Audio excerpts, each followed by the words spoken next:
Hello, everybody.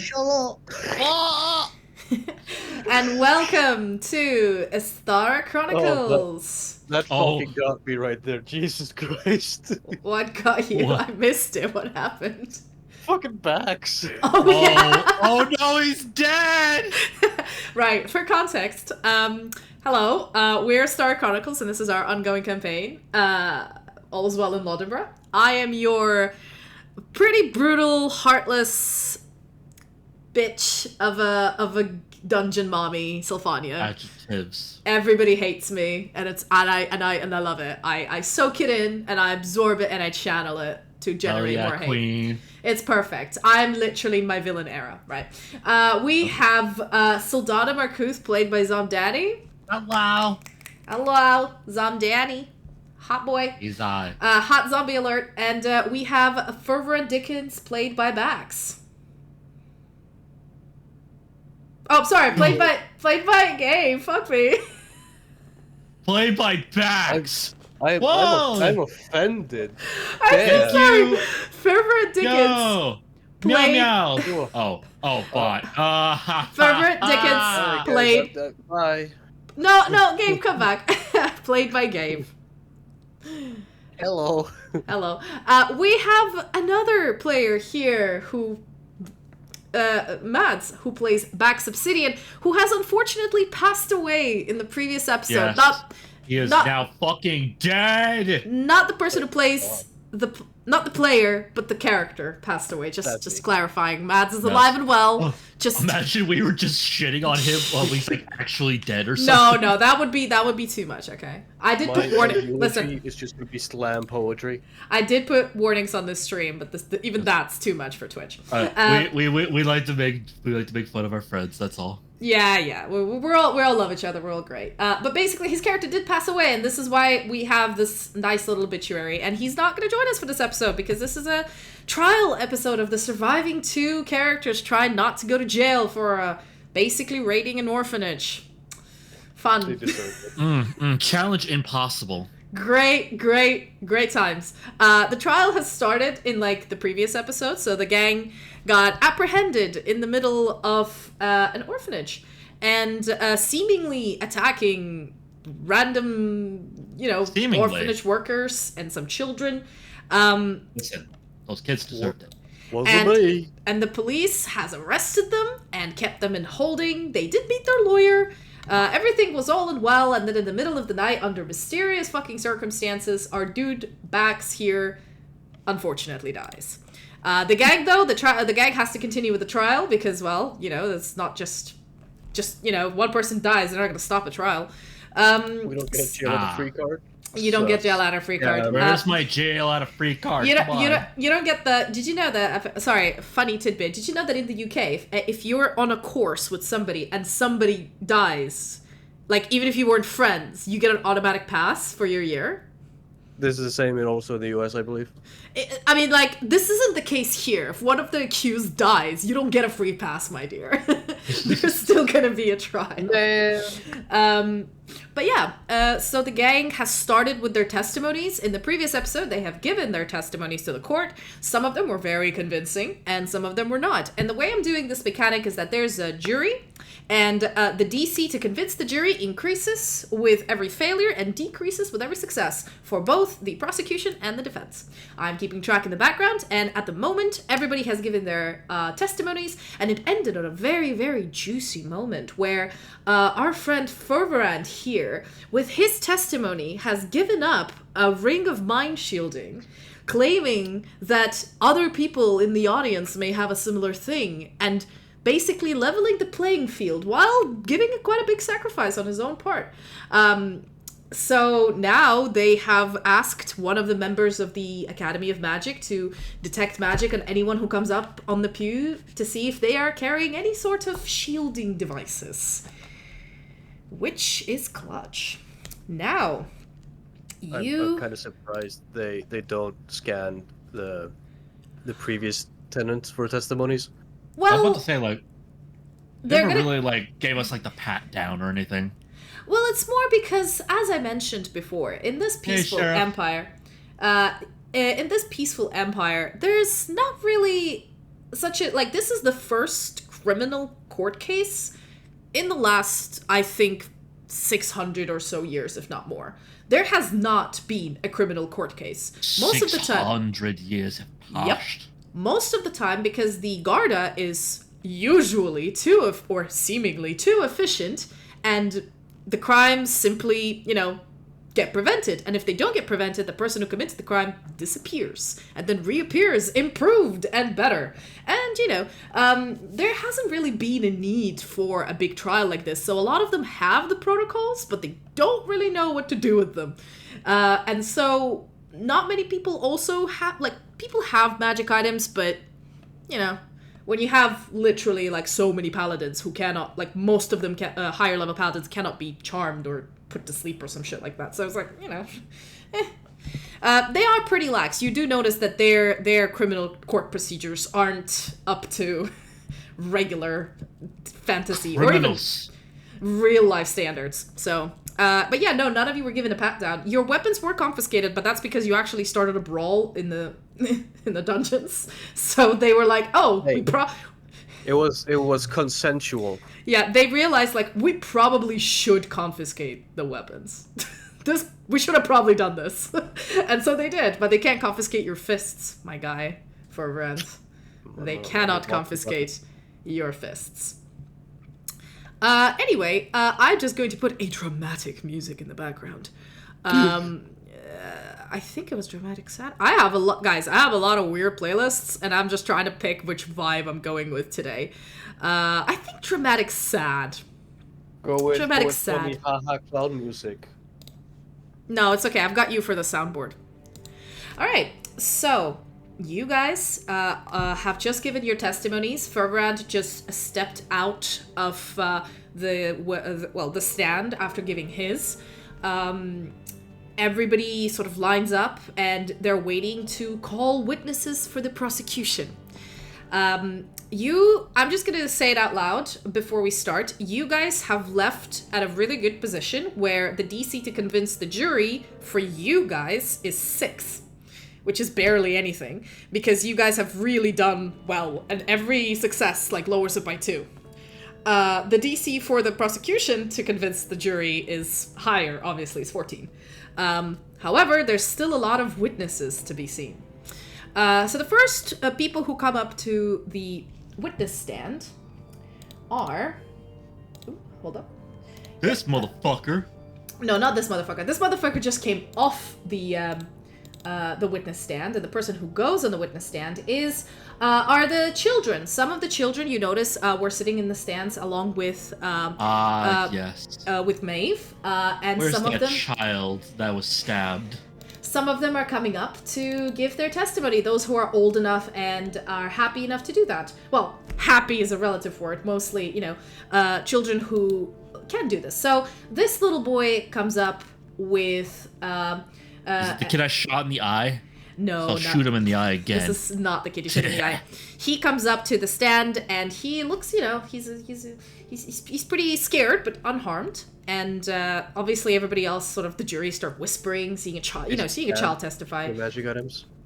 Yes, this tall, really ginger-haired, fully bearded wizard. His eyes glow like teal and similar to what Bax used to do when he used to detect magic.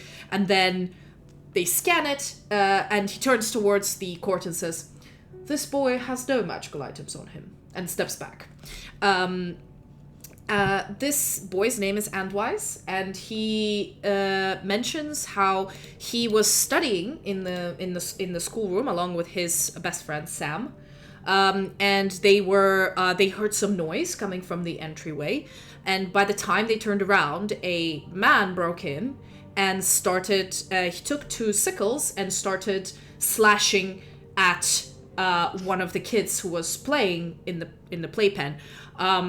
While Sam thought quickly and managed to grab me, he says, and he's speaking like this, like a very like confident, but like he's not crying, he's not having hysterics, but he's not very confident. But you know, he seems calm and he's factual. You know, he says Sam grabbed his hand and they tried to escape upstairs to find their matron, the matron Maeve.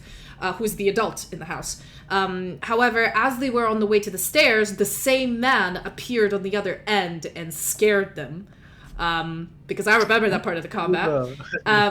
And they backed away and hid in the bathrooms.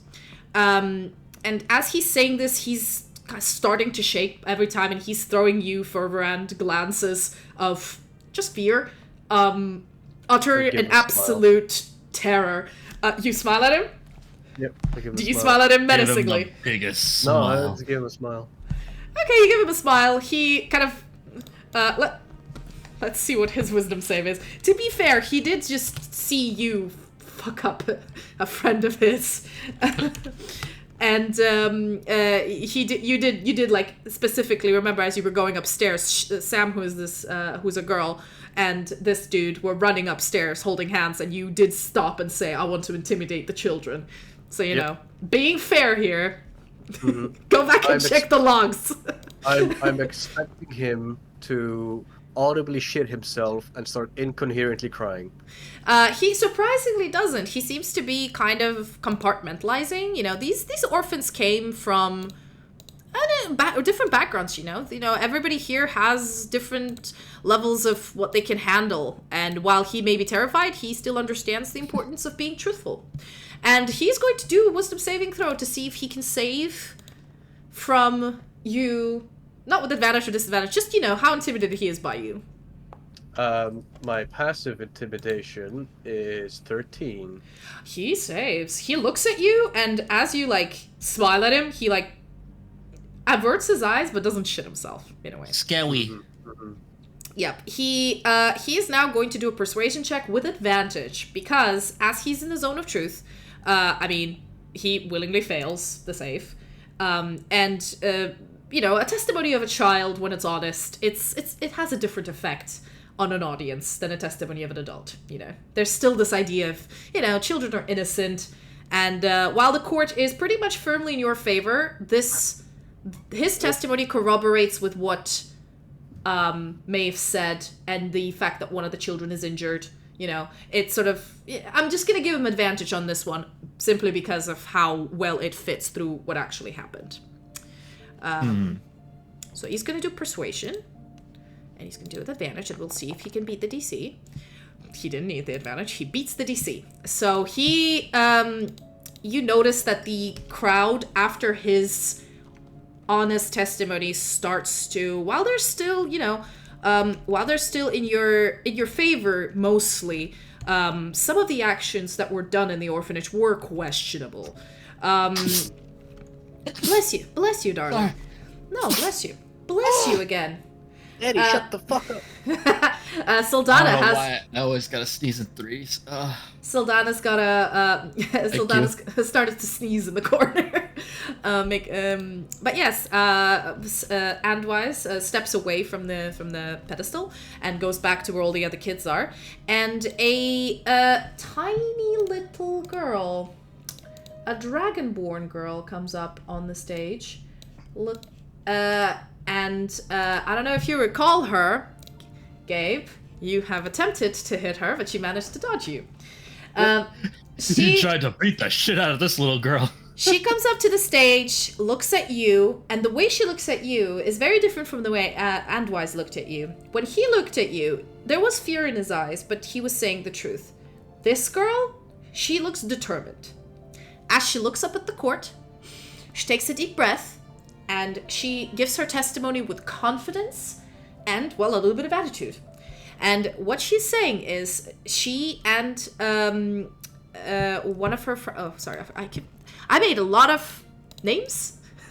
And I'm just trying to make sure I got the right one. Yes, she and her friend Giftman were playing with dolls. He was sitting on a horse, and he was pretending to be a knight, and she was playing with her dollies as this man, and she like points at you for rent really confidently, barged into the room, breaking through the door, almost injuring two babies who were sitting on the other side of it, rushed over and just started slashing at Giftman. She says, I tried to run away from him and pull Giftman out of the danger zone, and he started slashing at me. I have done nothing to provoke this man, and this man, with literally like an accusatory witness statement with a lot of effort and a lot of attitude. And she says, the only reason I was safe was because of my natural instincts as a dragonborn. I managed to dodge, but it was less skill, more instinct, and I feel so bad for Giftman, and it is this man's fault. Instinct. Dude, high praise for herself. She can't lie on the stand, can she? She can't. She literally believes this. Let's say mostly this is less of a tear-stained ceremony, so I'm not going to give her advantage because she's pissed off at you, and it is obvious. And as a child, she doesn't seem to be able to hide it. Actually, before this, I'm just going to do a charisma check to see if she can pull this off. Like, sometimes you're like, yeah, you go, girl. Just a pure charisma check. DC 14. Nope.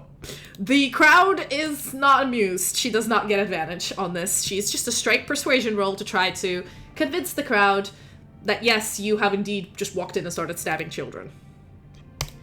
I mean, that is actually kind of the truth, funny enough. Yeah, no, this is why none of them do it with disadvantage, because of the zone of truth. Interesting. Things are evening out now that all of these kids are giving you their testimonies. They're talking? Yeah, right. Dragonborn skills. Big stinky whoopee. Then after this one, a young boy, a boy you actually haven't seen, comes up to the stand. I mean, I think Sylfania, you've seen this boy. He was he's never actually come down to all of the shit show. He was sitting upstairs. He seems to not know why he's here. He goes very timidly, very scared, clutching his toy soldier up to the stand, barely he can't see over the stand, and he leans over. Is that the kid I beat the shit out of? No, that's not the kid you beat the shit out of. The kid you beat the shit out of was like a... What was he? Was he a Dragonborn too? Or? No, he was a halfling, and he's not here because he's in emergency care. Probably. So They could just get a wizard just instantly heal him? Come on. Yes, but he's also traumatized. He's not gonna get any healing.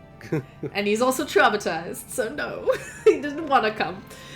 This boy looks over at the crowd, and he actually doesn't start with his testimony. What he says is he's like, I've been sitting upstairs in the bedroom. I heard noises, but I didn't go down, so I don't know what happened. The only things I remember is our matron coming into the room holding Sask, one of our other kids, in her hands. She was fully bloodied and beaten up, and then this lady, and he points at Sylfania, comes after her, but then she's there to protect her. I was hiding, so I didn't really see much, but I mean, the only thing I saw was that man, and he points at you for a rent, I think came in after and wanted to... There was a lot of darkness involved. I don't know what happened, but I wanted to come and say something because that lady, and he points at Sylfania, she didn't do anything bad. I think she tried to help. I'm sorry. And he already stated he doesn't know what happened. Yeah, and he's just standing there and it's like, I don't know about the you really won this argument. that are happening. He really just threw his statement out the fucking window. Downstairs, but one thing I'm certain of is that lady over there, she she came in and she was trying to hold the door against the rest of the group, so I don't know. And the crowd is a bit confused with this statement, but, you know, it is a truth. You know, zone of truth is still a thing. Yeah, that is the truth, technically. Speculation. Speculation. And at this point, let me see if... I wonder if he can put this 2 and 2 together. He's not stupid. He's not stupid, but let's see if he can put 2 and 2 together. I'm pretty stupid, not gonna lie. No, it's... Like, he's like, what, 5 years old? Like, No, he's not. I can guarantee you, like, fucking children aren't exactly the smartest He's not bunch 5. in the world. He's not 5. He's just a goblin child. That's why he looks tiny. He looks up at the archbishop and at all of the court and at the jury, and he says, I believe under a spell of truth right now, so I cannot lie. So I'm going to say this. I'm new to the orphanage. I've only gotten there a few days ago because my dad went missing near the river. He said he was a trapper, and he did say he saw something strange down there, but he had to go because of work. And after hearing and he's getting scared as he's saying this, but he's looking over after hearing the testimony before. I don't know. I wouldn't mind, because I did actually tell everybody everything that happened to me when I was here. He's looking over and he says, I know this might not be relevant, but please, Archbishop. And he looks over at the head honcho lady, who's just like, you know, she's humoring this testimony. It's, you know, she's not going to shut down a child. This is in our favor. Yeah, no, but she's not going to shut down a child. This is how this court runs. They seem to be really relaxed with the rules here. And it is a kangaroo court. Yeah, she's looking over and she's looking at him and she's like continuing. He's like, all I'm saying is I don't know what the truth is, but my dad went missing when he said he was going to go by the river, and I think it's suspicious. And this lady tried to help as well, so I don't think this is all really black and white. And that's my 2 cents on that. And he steps back, if I may be excused. And, you know, the Archbishop nods and says, it was very brave. It was very brave of you to give us your testimony, my dear. Go take a seat. He nods and steps away. And, this is actually surprisingly... witness for the prosecution turned into a witness for the defense, surprisingly. And he's gonna do a flat persuasion check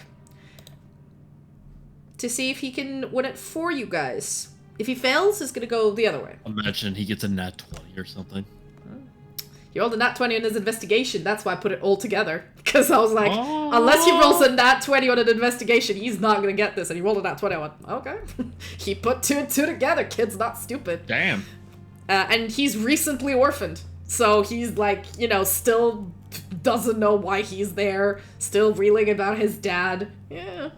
So, all right, let's see. Ooh. Damn. Yeah, unfortunately, my dude here... this testimony, a lot of people are listening and like, what is relevance? You know, this is weird. Isn't he supposed to be the witness for the prosecution? What is happening? Unfortunately, I'm just gonna say it this way. He didn't fail completely. All I'm gonna say is my dog stepped on a bee. My dog stepped on a bee. No, literally, this is Amber Heard versus Johnny Depp trial here. Okay, this is not gonna give a point to either side. It's just gonna testimony is gonna be discarded because he didn't pass the persuasion, but also he didn't say anything damning towards you guys. So, you know, yay. I'm just gonna keep the status quo as is for now. Next person to come up is this orc girl. Who you've met, Soldana, near the kitchens. Yeah. She comes up and she looks like she's the oldest one.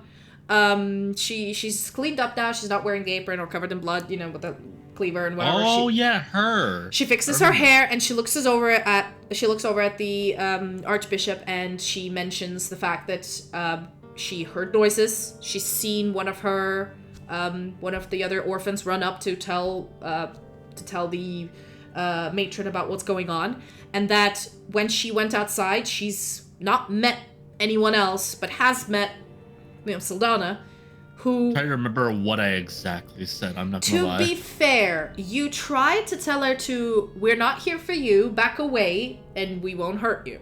That's what you said, I believe. Okay.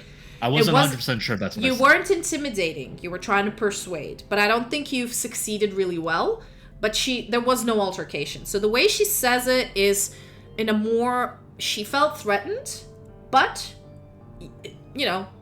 I was true for what I said. Considering how the rest of the group didn't go into the kitchens, you weren't followed. She wasn't followed after she went to the kitchens and locked the door after herself. She seems a little bit embarrassed saying all of this. More of a case... I don't know, your passive insight's quite high, isn't it, Sylfania? What is it? What's your passive insight? Oh, shit. Because your wisdom is pretty high. Passive insight... My wisdom is pretty high. I think it was like a 18? Yeah. Yeah. With an 18, you can kind of tell she seems embarrassed, but not of the fact of, she's here. More of the fact that, as the oldest one, she didn't do anything to, stop and people getting injured. That she hid in the kitchen like a child. She's a child, but there is this weird sense of, I'm the oldest one, I'm helping around the house, and I got scared and just locked myself in a room, safe, while Giftman got almost murdered. She feels embarrassed about that, but she's here giving the testimony. The crowd is a little bit confused now, because... At this point, none of the kids, have claimed anyone was a hag and, have claimed people weren't a hag. They were just, it's weird. These testimonies feel real and they corroborate with what you guys said. Because you mentioned you've given a testimony saying everything that happened. So you didn't hide anything away from the court, what I asked. So people are putting two and two together and realizing that the witnesses are saying the same thing that the defense is, which is against the defense. And so, they're starting to think that maybe you guys thought you had a good reason, but this excessive show of force was not necessary. So I'm not going to give her advantage, but she is going to roll just for, try to persuade the audience against you. It's going to be, persuasion, not performance. Normal. Oh, boy. Okay. Fuck. Too hard. Oh, shit, we're fucked. Mm-hmm. She nat 20'd. Mm-hmm. So as she says this, she about to step away from the pedestal, and then steps back and says, "I feel horrible that I didn't do anything, but if you want my honest testimony, which is what I'm here to give, whatever the reason these people have come to our place, our home, place that gave us a home, whatever idea they thought they were doing, they may not be bad people, but there's a lot of things they did that were excessive. And one of my family members, because we are a family, because we lost one, has almost died. I don't think that's right." And then the crowd just goes... Rebel. Yeah. I'm just waiting for a fucking lawyer to finally do something. I mean, what the fuck is he getting paid for? He's not getting paid. The children are only asked to give their testimony because they're underage. There's no cross-examination of the children. No, I mean, since this whole court started, our lawyer hasn't done jack shit. No, he has. As I mentioned before, during your testimonies, I'm just trying to save for time, okay? If I literally hold a court proceeding for the whole day, we'll be here a whole day. I'm shortening this. During your extensive witness, testimonies, the lawyer would ask you leading questions to help you phrase the things correctly, to place them in front of the court. So instead of saying, when Sylfania started whiffing and started going "Oh, we went that way and this way," he would have stopped you and be like, "I'm sorry, as you were going to the river, did this happen? And then Soldado, you'd be like, oh, yeah, and you'd go back on track. Like, he does help you. He's just in the background. It is your trial, okay? He's not going to do your job for you. You're still doing testimonies, right? Yeah. I know we're doing testimonies, but, like, he's the lawyer. Yes. Also, man, time. I'm not gonna... Technically speaking, so are you! Yeah, technically speaking, so are you, bitch. And also... am I allowed to represent myself here? I'm gonna put this here. Yourself? That would be funny if you could, honestly. I'm gonna put this here as well. I've never actually been to court. I'm not a lawyer. I don't know what I'm doing. So, what? yeah, no, You're telling me you've been just lawyer. freestyling this whole time? It's as if this is a role-playing game. I know, what the fuck? I thought we were actually at We're court. role-playing as the wrong profession, guys. I know. Damn it. Okay. In any case, there is still, I mean, during the law's rules, when Alanan told you, he said, because a lot of the witnesses are underage, they felt that because this is really intimidating for them, because none of them has ever been to court in their life, the common decision was, because there's enough adult witnesses, the children will not be cross-examined by either the prosecution or the defense. So they're just there to give their testimonies, see how well they do, and the court will then, you know, because they hear everyone's opinions, and then they're going to do examinations on the adults in the room. Because they feel the children have gotten enough trauma in the last few days not to get any more. Cool. Then we got ourselves another... so yeah, bunch of kids. Destroy the children. But yes, but okay, who do we have? Who else do we have here? That 20, guys, messed you up. You also have witnesses coming towards you guys after this one. So, okay. Oh, excuse me, I've messed up a bit here. I'm tracking stuff in the background. Okay, yep. So, then there's these two twin tiefling girls, and one of the twins just refuses to come up to the stage, so the other one does. This one does. There was another blue one, who you guys seen in the beginning, the one who jumped out of the window and started running for the guards. Jumped out the window. From the first floor, from the ground floor. So this girl comes up, and the other one is just sitting down and like refusing to go and trying to make a scene. And that's a really independent kid then. If they were able to like jump out the window by themselves, just go straight to the police. Yeah. So this girl comes up to the stand, and she says her testimony that because the city is safe, but she has, and she mentions that the previous house they've been in hasn't been in the Empire. They've come from the Mystarian Kingdom. Oh, Danny? Hold on. Oh, okay. They've come from the... There we go. Hello. I'm slime now. They've come from the Mystarian Kingdom, and they're the... she puts it in a way like, the safety of day-to-day life is very different and handled differently than in the Empire. And so, whenever... she's a bit sassy. She goes like, if armed men break into your house and start making a lot of noise, first thing you do is run for the guards.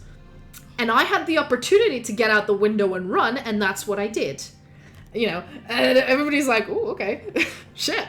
And obviously, like, yeah, she went off, and ran to see the guards, and then she mentioned that Belloir has followed her and tried to convince her that everything's fine, everything's good, kids are not going to be hurt, everything's okay. And to be fair, she believed him. And when the guards showed up, the Belloir did bring the guards to the orphanage and claims that there is an evil creature, a hag in there that's about to hurt some children, and she needs to be stopped, and his friends are there. You know, he was trying to do the right thing, and she's like, on her end, this is what happened. And at this point, everybody's like, yeah, that corroborates with what Belloir has said. This sort of makes sense. She just shrugs and walks back.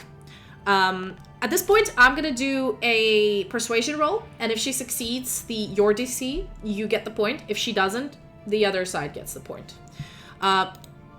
So I just I like to leave this to the roll of the dice, because again, a jury of 15 people, some people might have, you know, certain, how do I put this?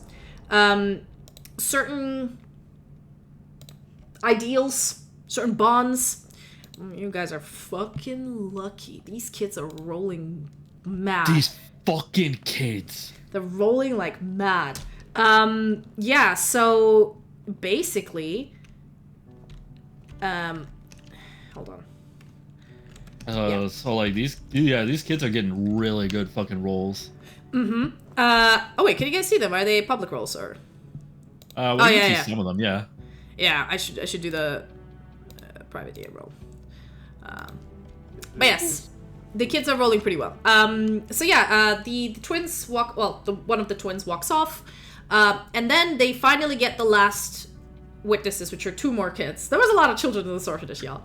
And then it's up to the adults, where you can see Aladan is sorting out his documentation, seeming perfectly calm and serene, absolutely unfazed. Internally, though, however, you don't know. He's really good at doing a poker face. Insight. Oh, okay. Roll me an active insight check if you're looking at him. Okay. Fuck it. Active insight. Let's do it. Don't you have advantage considering like he's your fucking child? Well, also considering 20 years has passed. I haven't seen him in 20 years. Yeah, but like you don't exactly get rid of a tell that easily. Well, to be fair, Soldado wasn't really. She's a bit of an absent parent. I rolled a 20, dirty 20. Ooh. Let's see what is his. My point stats. Deception. Yeah, he's actually rolling for it. He would be actively rolling rolling for Fuck deception. it, Soldana. You get advantage. Are you happy, Fervorand? Are you happy you squeezed this advantage fine. out of me? I don't need it in the first place, but okay. Do it with advantage. Let's see. What'd you get? Roll again. Oh, it's even higher, 26. 26. He's gonna do a deception roll. He's probably not gonna beat it, honestly. It's way too high. Doesn't beat it. As you're watching him, you notice that as he is like aligning things, he has his father had a really like weird, when he got nervous, like a tremor in his left hand. And you notice that when Alnan was a kid, every time you were about to leave, before that fateful, if you leave now, you will come back, I won't be here again. Yeah. You notice every time you left for a mission, a short one before, he would always say like, yeah, bye mom, have a good trip, be safe. But his hand would start doing this tremor, and you could tell that this means he's extremely anxious, but trying to really hide it.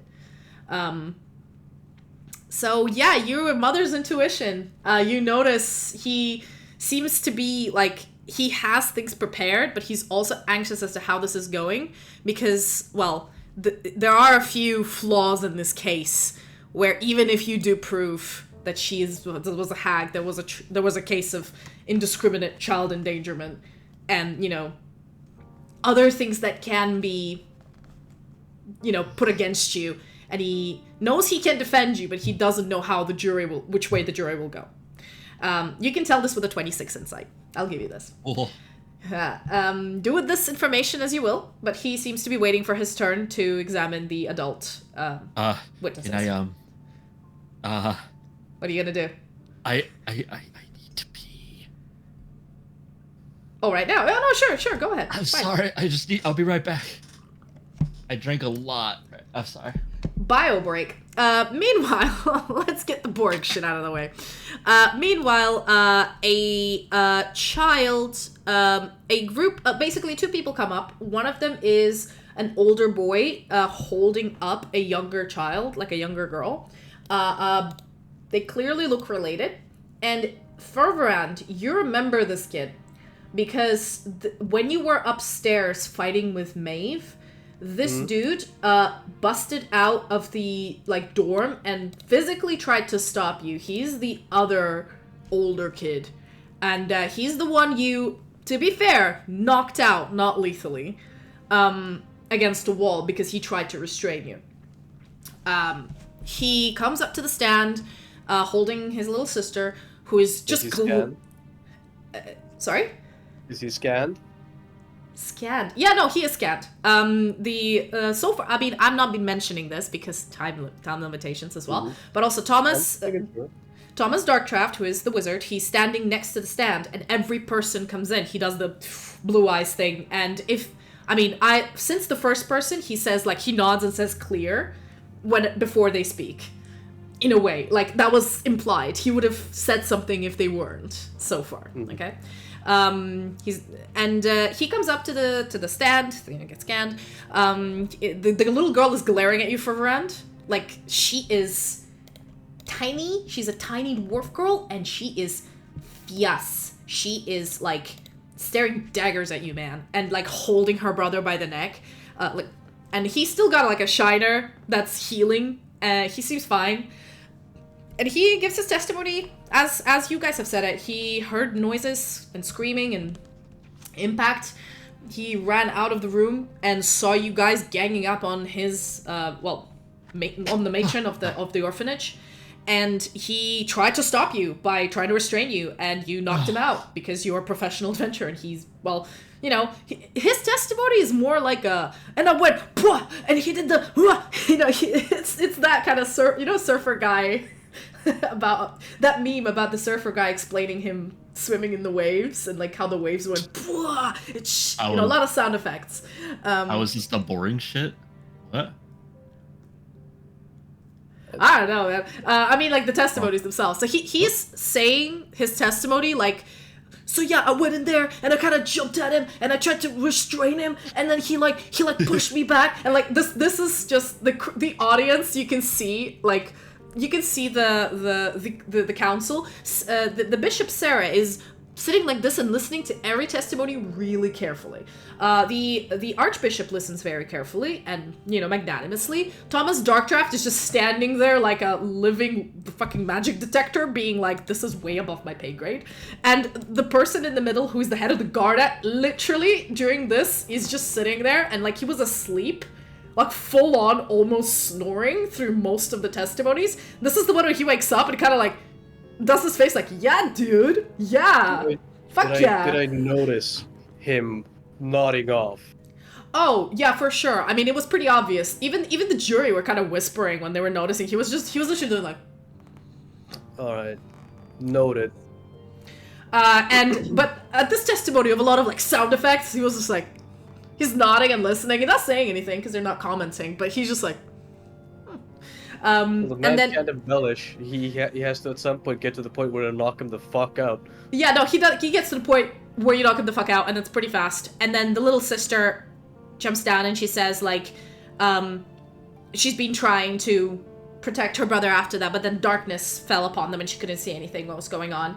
But she managed. But Sildana, and she points at you like. That nice lady managed to pull him in. She managed to pull him into the room and try to protect them from whatever was happening. And then I exploded the door. I'm the nice lady? Yeah, you're the nice lady. Oh my god, the children love me. Yeah, no, it's because, well, not gonna lie, you were kind of, well, things were happening, but you were at the end of that fight, mostly not harming Maeve and protecting the kids. So I didn't hurt any kids. No, you did not hurt any children, and nobody saw you hurt any children. The one person they saw hurt children was Furbrand. But yes, she looks at you, and they're... I mean, technically, I did hurt one of them, but not... Well, I'm pretty sure they're not a real kid, but hey. Anyway, they're gonna do it with a disadvantage, mostly because it's a weird-ass testimony, and these are kids, and they've never done this before, and it's just seeming a little bit... more pointless than it needs to be. But they will still do a persuasion check with disadvantage. Yeah, no. No. You guys, like, the audience seems to be like, okay, this is getting, like, these kids, some of these kids are serious and they know what they're about. Some of these kids clearly are either, they can't be lying, but they must have imagined something different in their heads. Because, I don't know, trauma or something. So... them kids. Basically. So, what you guys get is... ooh. That's evening out. That nat 20 is slowly going away. hold on. Yeah. Okay. Gucci. Right, you, the last person, or the one before last, there's another kid that comes up, which you guys seen in the beginning briefly and then sort of disappeared off for a bit. This child comes up to the stage, and, well, not stage, but the stand, and he, looks at, you notice that, the pretty boy with the golden hair is sitting in the group, along with everybody, and this kid sort of looks towards that guy for, I don't know, assurance or something, and oh god, where's this picture? Anyway, the other person nods and sort of encourages him to carry on, and the boy, where is he? Sorry, Where that boy? Where he is? There he is. Fuck me. This kid sort of stands up and looks at you guys and says, "Oh, I was there. The very beginning, I was sitting in the foyer, chatting to another member of the orphanage when the knock on the door happened, and he went to open the door, and then the people looked very intimidating, and as I saw them draw the weapons, I immediately ran to get Maeve, our matron, and then I was told to hide in the bedroom with some of the other kids who were there, and I did. And I tried to lock the door, but then, after a while, I heard commotion outside, and, I walked out, and he follows what Reddick said. I've seen, him being knocked out, and Maeve being injured in it, and I tried to help. I really did, but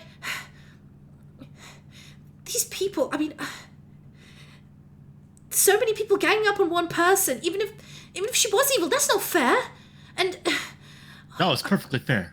And as he's saying this, you notice, guys, because he's feeling a little bit emotional, his skin ripple a little bit, or like his hair change color slightly, and his eyes, like you, Sylfania, notice it, of course, and you have a very high perception, don't you, Ferverand? Yeah. Well, yeah. What's your passive perception again? My passive perception is 15. Mm-hmm.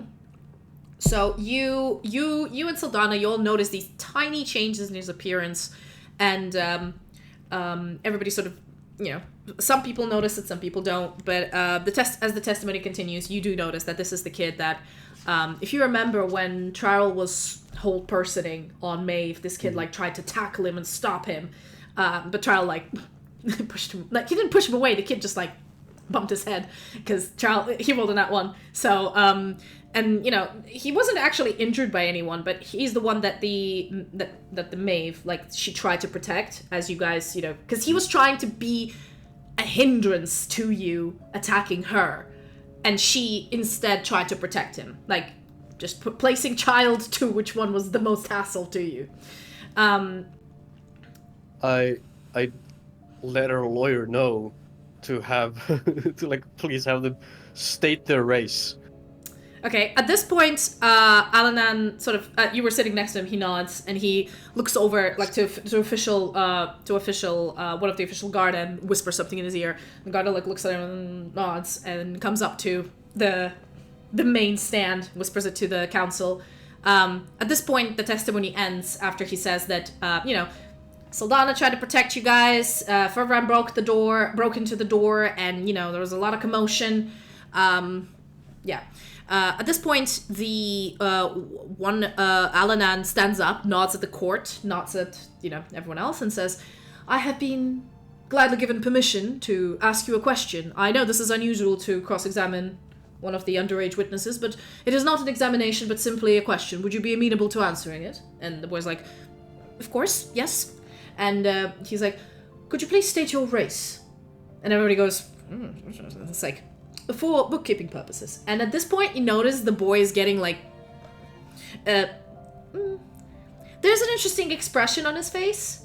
You can roll insight if you want to know more detail. It's not a very clear. It's clear he's surprised that you've asked him, or that he's been asked, and he's you don't know what's the other one. I'm rolling. Yeah. All right. What'd you 18. get? 18 insight. Yay. And you gonna roll for a round, or? No, I'm good. Okay. Yeah, 18. You can tell that it is embarrassment and reluctance due to embarrassment. And as he looks over at everybody now staring at him, he's getting a little more anxious, and you notice immediately his hair grow longer, he grow a little bit taller, skin go paler, and he turns into like a girl version of him. And he's like, I'm a changeling. And some of the people are like starting whispering, and he's like, Rebel. And he's like, it's not illegal to be what I am, is it? I'm trying to keep the same... And as he's saying this, he's like fluctuating between like a boy and a girl version of himself. At some point his ears go longer and they go shorter. It's like, I still don't have a very good handle on it, but... And the Archbishop sort of stops him and goes like, please, calm down. It is not a sin to come from any sort of race. There are all kinds of people in our holy empire. Whatever misconception other kingdoms might have, or prejudices, that is not allowed in the holy empire. You, child, will not and should not be prosecuted for who you are. I am sorry that this caused... and her accent changed. I am sorry that this caused you some discomfort. I thought she was French. She was French, I'm sorry. Do you have the same like changeling lore as official, or do you have like a unique thing for it? So they still hack them in? With changelings, they're different from doppelgangers, which the person that you've met, who they need to have seen a person and they can only turn into somebody they have seen. Changelings are different because they some of the the lore is like, yeah, they can only change into who they have seen. They're capable of changing their appearance at will, but the younger changelings struggle with that. And like, you know, you walk on the street and you meet people and you notice a nose or you notice some eyes, and a lot of times when they're children their features get mixed, so sometimes they're keeping an appearance that they think is them, right? But then when they get stressed or nervous, sometimes it will like shimmer, or they can't control the color of their eyes and it will switch, you know. But the origins of changelings is they come from the Feywild. In here, they're fey creatures, same as the high elves, same as a lot of the other feylings. However, these particular changelings, they're rare because there's mostly they're in the Sea of Thlindraith, where all of the other fey creatures reside on Esthara. They sort of have their own kingdom and they don't accept the holy lady as their goddess. They have their own gods they worship. They're a different kingdom altogether. In the Empire, there are some changelings. You'd find 1 or 2 or 3. They're hard to spot because they tend to not advertise, hey guys, I'm a changeling. You know, because of the centuries-old stigma in all the other kingdoms. And some people still have that sort of mistrust when, you know, a person can literally change into anyone they want. But the changelings, unlike doppelgangers, cannot read surface thoughts. So they can only change appearance. They don't have this, like, they can't turn into another person. That's doppelgangers. So there is a difference, just, you know, lore dump here. But generally, there is a bit of, like, a folk. You know, people find them suspicious, but the government is trying to, like, shut down and be like, no, if they're true believers in the lady, whatever your race, whatever your previous history, it matters not. You have been baptized in the light and now you're clean, basically. This is sort of what the Empire has been trying to advertise and sort of punish severely any kind of discrimination that occurs due to race or origin. Hey. But they are rare. You probably have Sylfania, you've never seen. I think you probably have seen. You have Feverant have seen like 1 or 2 because they're useful, so they get recruited by certain aspects. But even then, you know that they are rare, and it's hard to find them because adult changelings can like keep under the radar real well. Okay. Sorry about the. Yeah, sorry about the lore dump, but hope that answered your question. Yep. So yes, the child seems embarrassed, but also like trying to stand their ground, and everybody else sort of got through the speech by the Archbishop. Everybody got a little bit like the people who were started like changeling, they started like, you know, they felt embarrassed or, you know. Am I the asshole here? Yeah, am I the bad guy? So they're gonna do a roll, just flat roll, for the prosecution. But at this point, Alanan nods and turns back to you and says, is this the child you've mentioned that was shimmering? That's the one, right? During the fight. You did tell me there was a child that was... No, that's a different one. The one that was shivering in her fight had an arrow in her shoulder. Oh, okay. Okay, I've got something prepared for that one. And arrow in the eye, but yeah. Yeah, and... Oh, was it in the eye? Oh, sorry. Yeah, I shot him in the eye. No, you didn't. You were aiming for the eye, but you didn't roll a nat 20, so you hit him in the shoulder, and actually he put up a hand, and it hit through the hand. I think I remember you saying it was like in his eye or something. Wasn't, no. It's more, when you hit the second arrow into Maeve, you could see through her eyes. And you could see through... Were you able to... Oh, yeah, because you asked, can I see through the kid's eyes? Yeah, because the kid disappeared right in front of me when I shot him. But he pulled... Like, I said he pulled it out, so you couldn't see.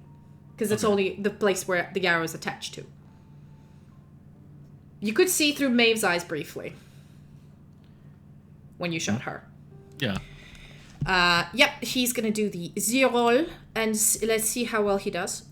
Sorry, they. although he tries to keep a male form most of the time, so I suppose it's a he. Whichever. Yeah. I think the prejudice is still high in the kingdom, in the Holy Empire.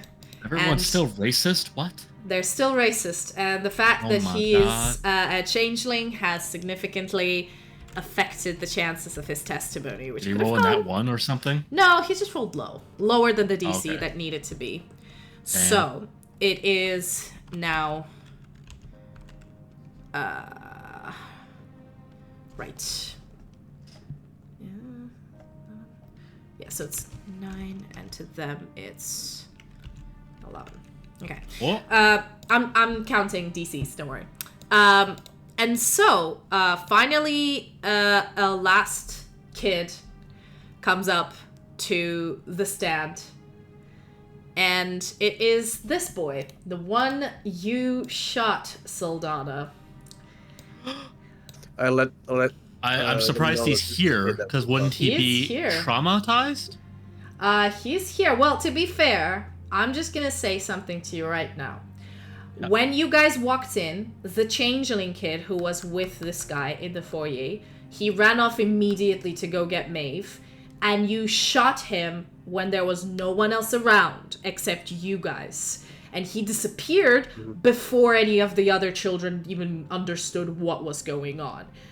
And he seems to have not reappeared since then, but he is here now. So, you know. Just clarifying, y'all. But yeah, this kid. Pretty boy, long hair, flowy shirt, you know, very charismatic. He walks on the stage and nods at everyone else. This is the kid, yeah. Does he have, like, bandages on his hand or something? No. Does he have a bandage on his arm or, like, any sign of injury or was injured? Nope. Alright. Good to know. Okay. He comes up and he nods at the Archbishop and everyone else, and he's like, dear members of the court, I was sitting in the, in the foyer with Sosk, as he mentioned before, and I've opened the door to these people who have knocked at the door of the orphanage. They were intimidating, but I, of course, welcomed them in case they wanted to speak to our matron. However, when they started throwing weapons, I was terrified and I fled. At this point, Thomas, actually before the testimony, he does his thing. Let me check something. You guys can take a look around and, notice your surroundings as you're just sitting there waiting for this crowd of children to go through. If he has, like, fucking non-detection on all of his magic items. I'm just like... Bullshit. I'm about to say, like, I remember this kid specifically being, like, the one that, like, disappeared when I shot him as I opened the door. Yep, and you did mention that in your testimony. But honestly, for your case, you didn't succeed. You didn't roll really high persuasion, and you did tell me you did the old lady conversation, and you never got any of these kids' names, and there's a lot of them. So I don't know any of their names, but I do remember what they looked like exactly. Yeah. So you people see you perk up. Point them out. Yeah. Yes. He wasn't here at the beginning. It seems like he joined the court a bit later, like after your testimony. Why did they bring him here now, though? What? Oh, that seems like a huge fucking violation. Holy shit, you're letting a witness join late into the courtroom? He was meant to join, they just couldn't locate him. Bruh. Right then, I'm just gonna quickly grab a character sheet real quick. It's also, very sus to me right now, because... Oh, the whole situation is sus. Yes, but this kid just popping up now, all of a sudden. Yep. Okay, so I need to double check something here. What is this? What is the status? So at the moment, after all the conversations with everybody who has had, the status quo has been shifting back and forth. However, right now it's kind of back at slightly in your guys' favor. Not significantly, but it's... Are you keeping a measurement or something? No, every time somebody succeeds, I'm adding and subtracting +2, -2, +5, -5 for critical successes and shit. I'm doing stuff in the background, y'all, okay? This is why testimonies are short. I'm just wondering, how are you calculating this? Basically, it's actually fun. I set it, the first DC when you start is 10-10 for each side, because the jury doesn't fucking know what's up. And every time you succeed a persuasion check, well, for the first person who went, you have to beat a 10. And Maeve did. And then basically now the DC for you guys to convince the jury is 12, but the DC for the prosecution to convince them is 8. So the more statements in a row they succeed, the easier it is for them to keep succeeding. Unless somebody critically fails or critically succeeds. And also, if it doesn't make sense, I might be like, okay, no, this testimony wouldn't... if somebody was the wishy-washy testimony and rolls a nat 20, I'd be like, Hasn't happened so far, so I'm like, yeah, I don't know, I'm not gonna do that. I'm just gonna, impose disadvantage. Yo, I've tried to design this system to make it fair, because I didn't want to be the DM decides what happens. These are all just rolls being done. I'm trying to let the dice do it. The moment you made the jury decide our fate is when the fucking whole court system became unfair. Yeah, well, no, you've been told that the only group you can influence is the jury's vote. The council votes on their own. They do their own understanding of the case. And the jury's vote counts for the council, and a lot of the times, from the previous, a lot of previous, courts, before, the 600 years of peace, as they say, a lot of the criminal cases where, there was the case where even if the jury was oh, they're not guilty. The jury agreed they're not guilty. The council would never say they're guilty, because then that would be going completely against the populace and everybody else in the court. A lot of the times, not going against the populace, because that would be against the jury wins. Period. If they're afraid of going against what the people say, the jury is the fucking deciding factor. But again, the last person who decides is the Archbishop. So she is the one that is the high judge, basically, and the one that says the verdict. You've been told all of this before you went to the court. That's how this theocracy where the church rules. I'm sorry, this isn't a democracy, man. Church rules this place. Even the fact that it's not democracy, it's theocracy. And even if you do get a trial, that's already a bonus points. They could have just smitten you and said, "Fuck you! It was a traitor of the faith. Go away." This is all it's the church being in complete control, but trying to be like, "Yo, listen, we're nice. We'll let you have a trial." But the jury, it's because we want to involve the people. But ultimately, it's the church's choice whether you burn for this or not. So, what if the Theo is on the jury, though? Who? I mean, this is a theocracy, though. Yeah, no, it's a theocracy. Theocracy is when it's a religion. So I was talking to Chris Hansen. Oh, okay, I got confused. Sorry. But yes, you're talking to Chris Hansen. Yeah. No, I mean, It's like Shaq, Chris Hansen. no, I get it, but the way you said it sounded like you're talking to Chris Hansen. I'm like, oh, there's I talk to Chris Hansen all the time, all the time all in the my time. head. Okay, let's see. So as the boys giving this testimony seems to be completely innocent, yeah, why not? This Okay, is the can I case. be doing like some active insight checks on the kid? Sure, give me rolls. What he's fucking done, like, I want the lawyer to, like, fucking point out the fact that A, we have in multiple statements mentioned that he got shot, and B, he doesn't have any visible wounds on him, and C, he didn't even mention the fucking arrow. He said thrown weapons. He immediately lied in a testimony, despite being scanned. So give me your active perception check, Saldana. What do How you want to many do you perceive? Where are you looking for? Who are you looking at? I'm looking at the kid. I'm just like just for like if he's lying or if he's trying to hide something. I'm just like. I just told you, he already lied. Yes. Has he though? Yes.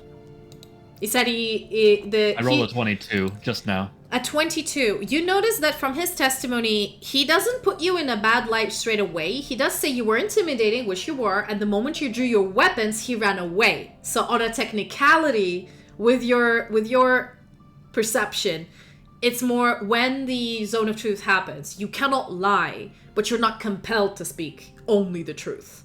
You can withhold information. Yeah, technically. Well, that's not really. No. This is the one loophole of zone of truth, and this is like you may choose not to answer. You don't have to answer, but if you do answer, it has to be the truth. If you fail the saving throw.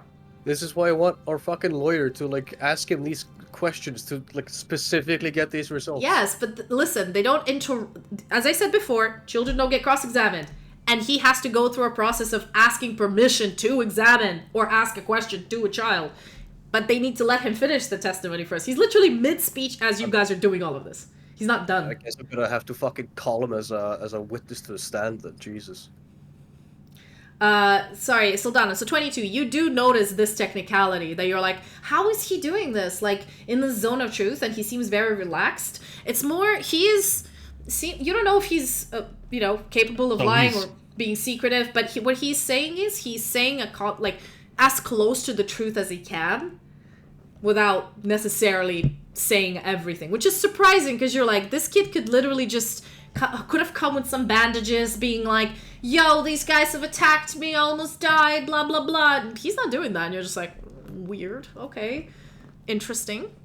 He could just be telling the truth, and honestly, that would actually get more people on his side, but... Okay, I need to... Unless he doesn't want to explain the fact of how he's able to disappear in front of us. Everything is possible. With a 22, you're not a mind reader, but you can read it off of him this particular point, that you, with the zone of truth, you realized, oh, you're not compelled to speak, you just only can speak the truth. So, one of the ways out of it is to be crafty with your words. And you can get away with murder. That's basically what you understand with a 22 perception check. And with his body language, you see that he knows this very clearly. And this is why he's doing this testimony. But to everybody else with not such a high perception check, he just seems like a confident, honest person. There's such like a strong desire for me just like to get up out of the stand and just like shoot him again to see if he'll disappear or something. By the way, you weren't allowed... I thought it was obvious. You were not allowed weapons in the courtroom. Of course, I know, of course. They were actually confiscated from you in the dungeons later. Yeah, right from the beginning. Right from the beginning. Why can't I do this? Oh, there we go. But yeah, so. Okay. Can we not say anything to our lawyer right now? No, you can. You can whisper to him. You're sitting next to him. Sorry if that wasn't clear. You guys are free to stop any second now. And Riverand would definitely say something. Yeah, no, you're free to during any of the testimonies. You're free to like lean over and whisper something to Alanan as it's happening. He is there to help you. So. Yeah, I already have Daddy. Yeah, he has done that with the previous one. So if you want to do something like this, feel free to. Just tell me I sail to Alanan. No, I mean for this one, have you done that? Yes, every fucking contradiction that has come up, I have been mentioning to our fucking lawyers. They could fucking do something about it. Yes, they can't cross-examine children. Hold up. I know, but he can still fucking do something about it. No, he can't. He can't ask questions. You cannot ask questions No, to the children. I They don't show up, mean they say it, in they the fuck off. moment. I mean afterwards. Well, he is writing it all down. Just give it a sec. Patience, That's my why young I'm not Padawan. putting it. Yes, he's keeping it all together, man. Yes, as Thomas, before the testimony, you see he does this weird detect magic thing, and then he looks over and says, "Clear," and steps back. As the testimony continues, and he mentions the fact that he ran away, and he said that there is a back entrance that he just he's like, I feel so embarrassed, and he does this flick of the hair, like a shy, clearly, Sildana, you can tell he's pretty fucking acting. But you notice that a lot of people in the audience tend to buy the act of I was just so scared, and so that's why I ran away, and I feel so bad by leaving all my friends behind, but I was really intimidated. He's doing this I'm just so beautiful and I just can't. Yes, I'm just so beautiful and I just can't. Literally, he's pulling that. But for some reason, for some uncanny reason, seems to work on a lot of these regular people who don't know, haven't seen him fucking disappear with an arrow in his hand. Casting charm? Is he casting charm? Would I be able to see that? Roll me an Arcana. Why not? Why I'm probably not? gonna roll terribly, but fuck it. Oh, 20. Dirty 20. Dirty 20. You're looking at him and you realize he cast charm on you. You remember very clearly him touching your hand when you walked into the room with Maeve, and you were already doubting what's going on because of Luba, and he touched your hand, and you felt that point. Now it clicks. That point is when you immediately became 99% sure that you're wrong, and you're like, that bitch mind controlled me. That bitch full on mind controlled me, but he's done it so subtly that it was like I was already doubting, and what he did was he just solidified the doubt forcibly. And you're like, oh my god. And when you're looking at it now, you notice that he's not touching anyone, and the reaction of the people around doesn't seem to be instant switch in attitude. It's like a slow, you can tell with a what's your final number? It's not 20, right? It's 20. No, it's 20. Your final number is, from what you know of having experienced this mind control, you're like, you don't think he is mind controlling the whole audience. You think he's an expert in using his looks, his voice, his tone, his body language to convincing people to believe him or to do things for him. And you think that this is just pure expert level charm, but you are not susceptible to it because but the people who don't know, it's fair game. Looks are big, unfortunately. If a pretty person starts crying, a lot of people will be like, "Aw, everybody what's starts wrong?" going "Oh, what's wrong?" Yeah, so unfortunately, that's how the fucking world works, and he's milking it. He's milking it for what it's worth. So I can't relate. Oh no. Oh no. No, it's okay. It's okay. It's fine. It's okay, Chris Hansen. It's okay. You'll be fine. Anyway, yes. So he's doing this, and he's gonna do a persuasion check with advantage, because why not? Just he gets advantage for being extremely charming. Feel free to do any other checks if you want while I'm doing these rolls, by the way. Just tell me about them so I can tell you the result. You notice Alanan writing a lot of notes as all of these trials have been going on, keeping points Just to basically telling him how to do his fucking job. He's been doing it before you. You're just mentioning things because you were there. He was not. I know. So listen, don't give the poor guy shit. He was called. I'm being an asshole. You're being an asshole. The dude was literally called 2 days before the trial. He shows up in this shit show. One of the people dies, and he's like, well, fuck. I have to prepare and do an insane amount of work alone in a day and a half. Oh my god. Without knowing what's going on, okay? It's... You asshole. You Oh, no. asshole! Come on! Give a guy a break. And also, I'm trying to let the Be PCs... nice to my son! Yeah, I'm trying to let the PCs do most of the work. It's your trial. Am I allowed to represent myself? I mean, during your cross-examination, you're feel free to ask questions back. We'll see what happens. Well, ask yourself. Try to cross-examine yourself. You will be called back up to be cross-examined. You will have, because they wanted to listen to your testimonies first, separately, and then ask all the questions. So there will be a chance for you to Alright. say stuff. Don't worry, I know you're seething, but there's a lot of people who are involved in this. So, all right. Where's my dude here? Here he is. Yep. It's gonna do persuasion check with advantage. Jesus. Oh. Okay. What did nah, he roll? It's fine. It's fine. What? Not gonna... You said nah. I heard you. What did you say? I'm not gonna tell you. I heard you. You went yeah, and then all I went, said was it was good that he had advantage. Is all I'm gonna say, because damn, it almost wasn't that one, but it was not. Ah! He got that advantage from being pretty. God damn it! It's always the fucking case with people.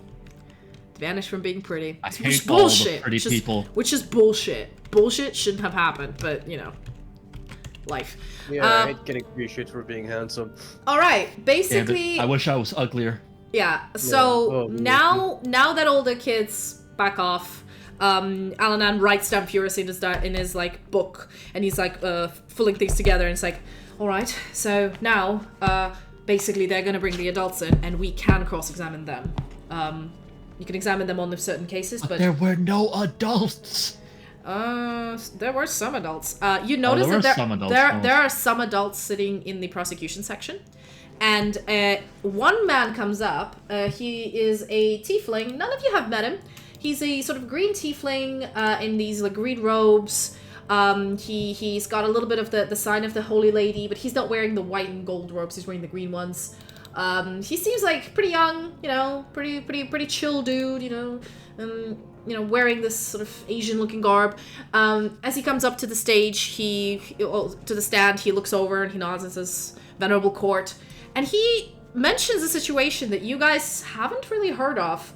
He looks over and says that he literally looks at you guys and says, "Well, honestly speaking, seeing as the person in question for whom I'm here to witness a particular event is actually not, well, I'm just not gonna mush words. I'm gonna say he's dead. So, don't know if my testimony is gonna be useful, but I'll say it anyway. I've witnessed certain Bax obsidian, strangely occurring in the depths of the restricted section of this here cathedral. We do not know how he managed to get there. I'm the only one who has the key. No, I didn't let him in. We heard some strange noises, me and some of the other acolytes, and we went down and we found him Holy shit. exploding some doors. When we asked how he got there, he said magic misfired in the academy and he ended up here. I mean, thing is, I wouldn't even bring this up. I know, and everybody's like, psh. It's like, oh, come on, guys. I mean, really, students, they do crazy things, right? And he looks at Thomas, who is the head of the academy, and he's like, don't talk to me, peasant. Like, what? And he's like, well, he doesn't say, he just gives this look like, and this dude's like, right, okay. Well, anyway, I told him, it was the day of the festival, and I told him, right, listen, I get it, festival's important, you know, it's the consecration of the Holy Empress, it's the beginning of the Empire, I get it, just come and write a report about what happened, if it's an accident, next day, and I'll file it, and everything will be shipshape. And that's the thing, it never showed, and I was, you know, I kind of got into trouble for it, and then I just had to, you know, I mean, I don't know the guy, why should I cover for him, so there you go. I don't think he was doing anything bad, it didn't seem like he was there to steal anything, and he's you know, he is a member of the academy and everything, but I was called to this trial because I've basically know one of the accused, and there was a suspicious incident that potentially relates to what's going on. Yeah, that's my testimony. And at this point, Alanan is like looking at looking at this guy, looking at you for a run, like, did you know this? No. Damn it, he didn't tell me. Fucker. Alright. Well, we'll figure this out. And he's like furiously changing things. And obviously people started whispering. When did he say this happened? He mentioned this happened like the morning of the consecration of the Golden Empress, which is, you remember, this is, this is when you guys were in the forest with the hag, and you all were down. He ran away. You all went down, and character. Yeah. But I'm just I'm mentioning for those of you who don't remember, and for people who haven't seen, when you were all unconscious, he ran away and he rolled a nat 1 on a death saving throw, then a nat 20, and so he teleported to the cathedral, away from you guys, and then came back with reinforcements to save your asses. But you don't know that because he never actually mentioned how he got out of the hag fight. He just said he ran away. So. I specifically asked him, do you want to keep that a secret? And he said yes. And so I'm like, okay, I'll keep that a secret then. Well, now we know. Now you know. At this point, everybody started whispering. They all started whispering and started going like... and at this point, the prosecution, Jaxar Lothier, who is the main guy who arrested you guys, stands up. And Alanan stands up as well with his book. They all come up to the stand and they start asking questions. So Jaxar asks more details about when did this happen, the state of the doors, like, very, political question. Not political, but like what the police would ask. Like, do you have any evidence? And he mentions like, yes, it wasn't just me, it was other people in there. He presents the keys and mentions only I have a pair, myself and the head, and obviously Sarah, Bishop Sarah, and Sarah nods, and he's like, yes, there's only 2 sets of keys. Nobody else could have opened the door. How did he appear over there? Then Jaxar asks Thomas Darkdraft, who is the member of the academy, or the headmaster of the academy, if it is possible to use teleportation, accidentally end up elsewhere where you didn't need to be, if you were trying to do an experiment in the Magic Academy. And Thomas immediately starts going like, no, basically it's a very difficult spell, blah blah blah, and lots of boring technical bullshit. And at this point, Alanan, like, he's being polite, he lets the Thomas finish, which basically the point was, it's very unlikely that through doing an experiment in the school, or like in the Magical Academy, you could teleport underground to a bunch of passageways you didn't even know existed in the Grand Cathedral. It's just unlikely that anybody would make a mistake. Not statistically impossible. Not statistically impossible, but highly unlikely is what he is aiming to say. At this point, Alanan sort of... Let me actually do an investigation check for him, because I'll see if he managed to dig this information up in a day. I mean, technically... Okay, he unfortunately did not. He doesn't get it. He doesn't get advantage on this, does he? I emphasize to him the statistically probability. Yeah. He's pretty like, yeah. It is probable if you're not expert at teleportation spells, and unless Magical Academy, because teleportation is a rare skill, they don't really. It's not impossible. People teleport. It's just there is no dome that prevents teleportation over areas in the kingdom. Because, well, the goddess's light sees all, so there is no need for protection for teleportation. So because of that, it is not impossible, but statistically improbable. Okay, no, it's just... Okay, yeah, that's fine. No, it's like he had a feature to investigate, but I'm like, oh, it's a bonus action, so it takes less time, but it's not advantage. It's fine. Yes, he looks over and he looks at Jaxar Lothier and says... I understand that this particular, sorry, my brain as a DM is having a bit of a seizure right now. It says, Alanan mentions, and he says that this particular testimony pertains to one of the individuals who is not with us today, as you have mentioned prior, who has passed away under mysterious circumstances in your care, under Officer Jaxar Lothier. Is that not correct? And at this point, everybody goes like, what? What happened? And Officer Jack... That's the same guy that was asleep earlier, right? No, the one that's asleep is the head of the guard of the city. Oh, fuck. That's even worse. It's even Alright. worse. At this point, when but you notice now, if you're looking at that guy who was asleep, now that the drama is starting with the cross-examinations, he is awake. He is awake, and he's sitting there, like, if he could have popcorn, this would be it. Like, he is into this shit right now. He was bored because all the kids with all the sob stories came over, and he was just like, I can't listen to this crap. Give me some action. And here, you know, with the cross-examination, there's action. And as Alanan basically mentions this to Jaxar, Thomas Darkdeath is just like, order, this is irrelevant. And he turns towards the Archbishop, and the Archbishop's like, no, this is a fact. Please carry on. And Alanan looks at Jaxar and mentions, may we please see if we could be enlightened over how apparently a key individual involved in this case, who has yet to appear before court on a prior charge, has died in your care under the watchful eye of the Order. Please comment on that if you may. And Jaxar's like, I may not be on the witness stand right now, but we are investigating this particular case. We will bring it up before the court if there's any new information that has been found. But for now, all we know is there was an altercation between the members of the group. For reasons we do not know, we had to separate them into separate cells where one of them has died, maybe due to their wounds. They seem to be very injured before they went to sleep when we have broken them up. Alana looks at him and looks at you, Fervrad, and mentions, like, from the testimonies of the accused, because you guys did mention everything, I assume, they say it's like, they were, this particular individual who is being accused of all of these cases is an expert at hand-to-hand combat, are you not? This individual can control his physical power to create lethal strikes and non-lethal strikes. And as we have mentioned prior, a lot of you have stated, all of the Garda who were present have stated that both Bax and Sildana have consented to this particular altercation, meaning that this wasn't done with malicious intent.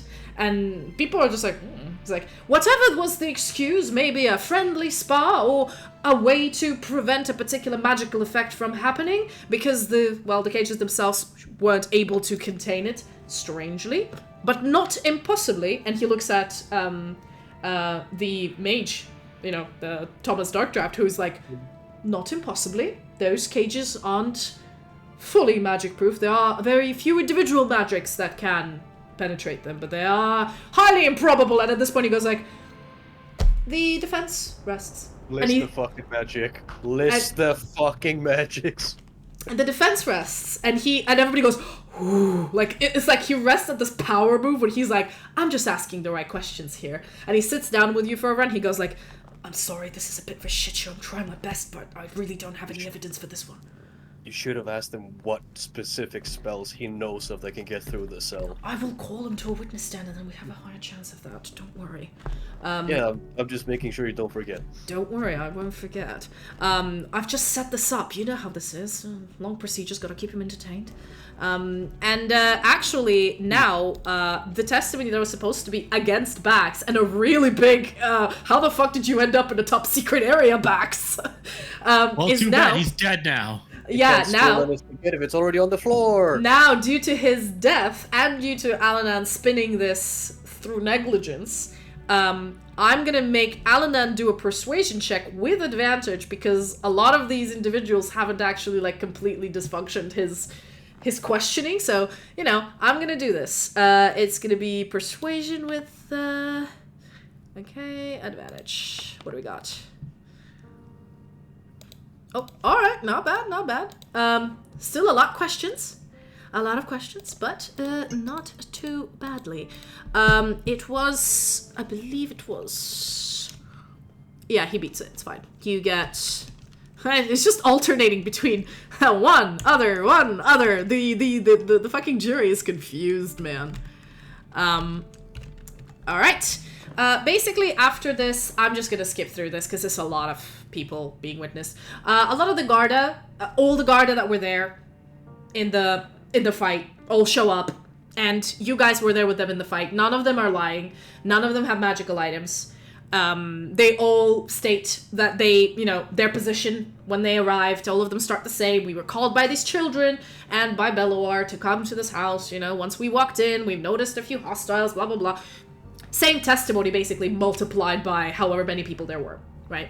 And a lot of it is very confusing because the moment they got up to see something, magical darkness envisioned, and they all couldn't see in it until, things sort of settled down and Jaxar, the group managed to calm down. Maeve was gone and, ran off, disappeared in the darkness, we don't know.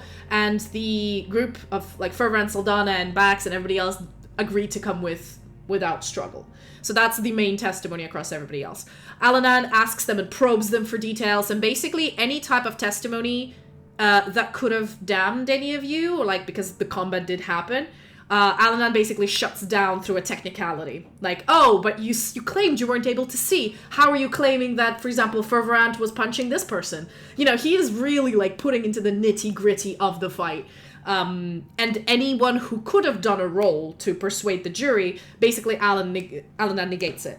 And so there is no rolls done, it's just status quo is being kept, because all of these testimonies are just being shut down, objection, shut down, objection, technicality, all of that court shit.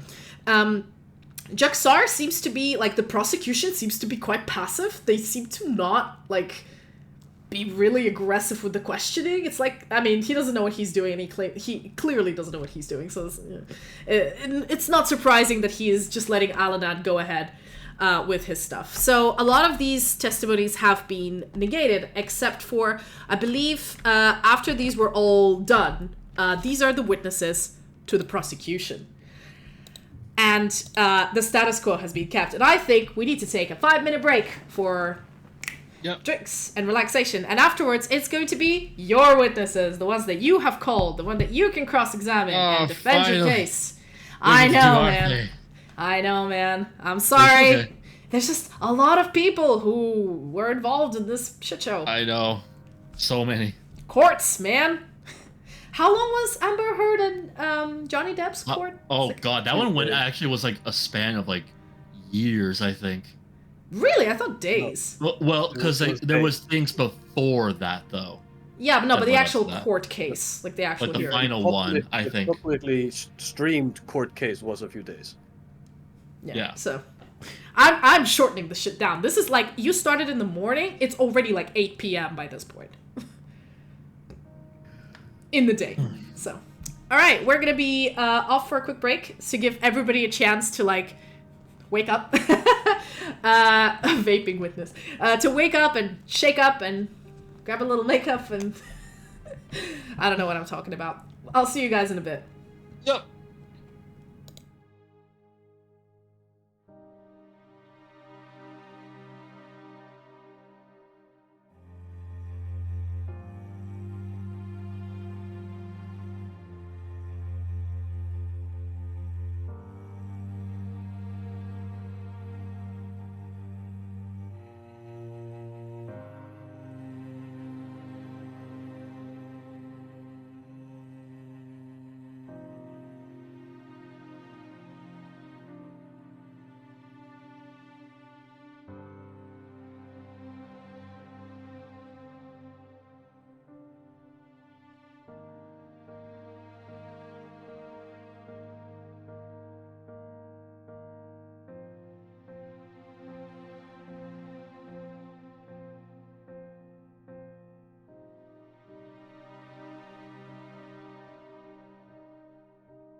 And we're back! Ah! Hello! We had a quick Hello. break. Had a quick drink. Hope you guys had a quick break too. I know it wasn't 5 minutes, but, you know, we're speeding this up because certain things. Anyway, now that all the boring sob stories and all the basic fucking people have passed through the court, they tried to convince the jury, but they seem to not have done such a good job. But, you know, the status quo is still there. Now it is your witnesses for the defense. Alanan stands up and gets his, like, lawyer mode on, and he's like, oh, the defense calls for... there are a few individuals that you guys have called to be your witnesses during your talk with Alanan, and he has collected them in one day, which is impressive. The first person who comes up to the stand is Akchar Bladewalker, the blacksmith whose daughter went missing, and everybody thought she was raptured, but you guys did not. And he has the body. And you guys have helped him, brought him back his daughter's body. He said he wants revenge, and you told him to sit quiet until he is called upon. And now he has been called upon. He gets to the stand. This is why we told him to sit still. Exactly this kind of shit happening.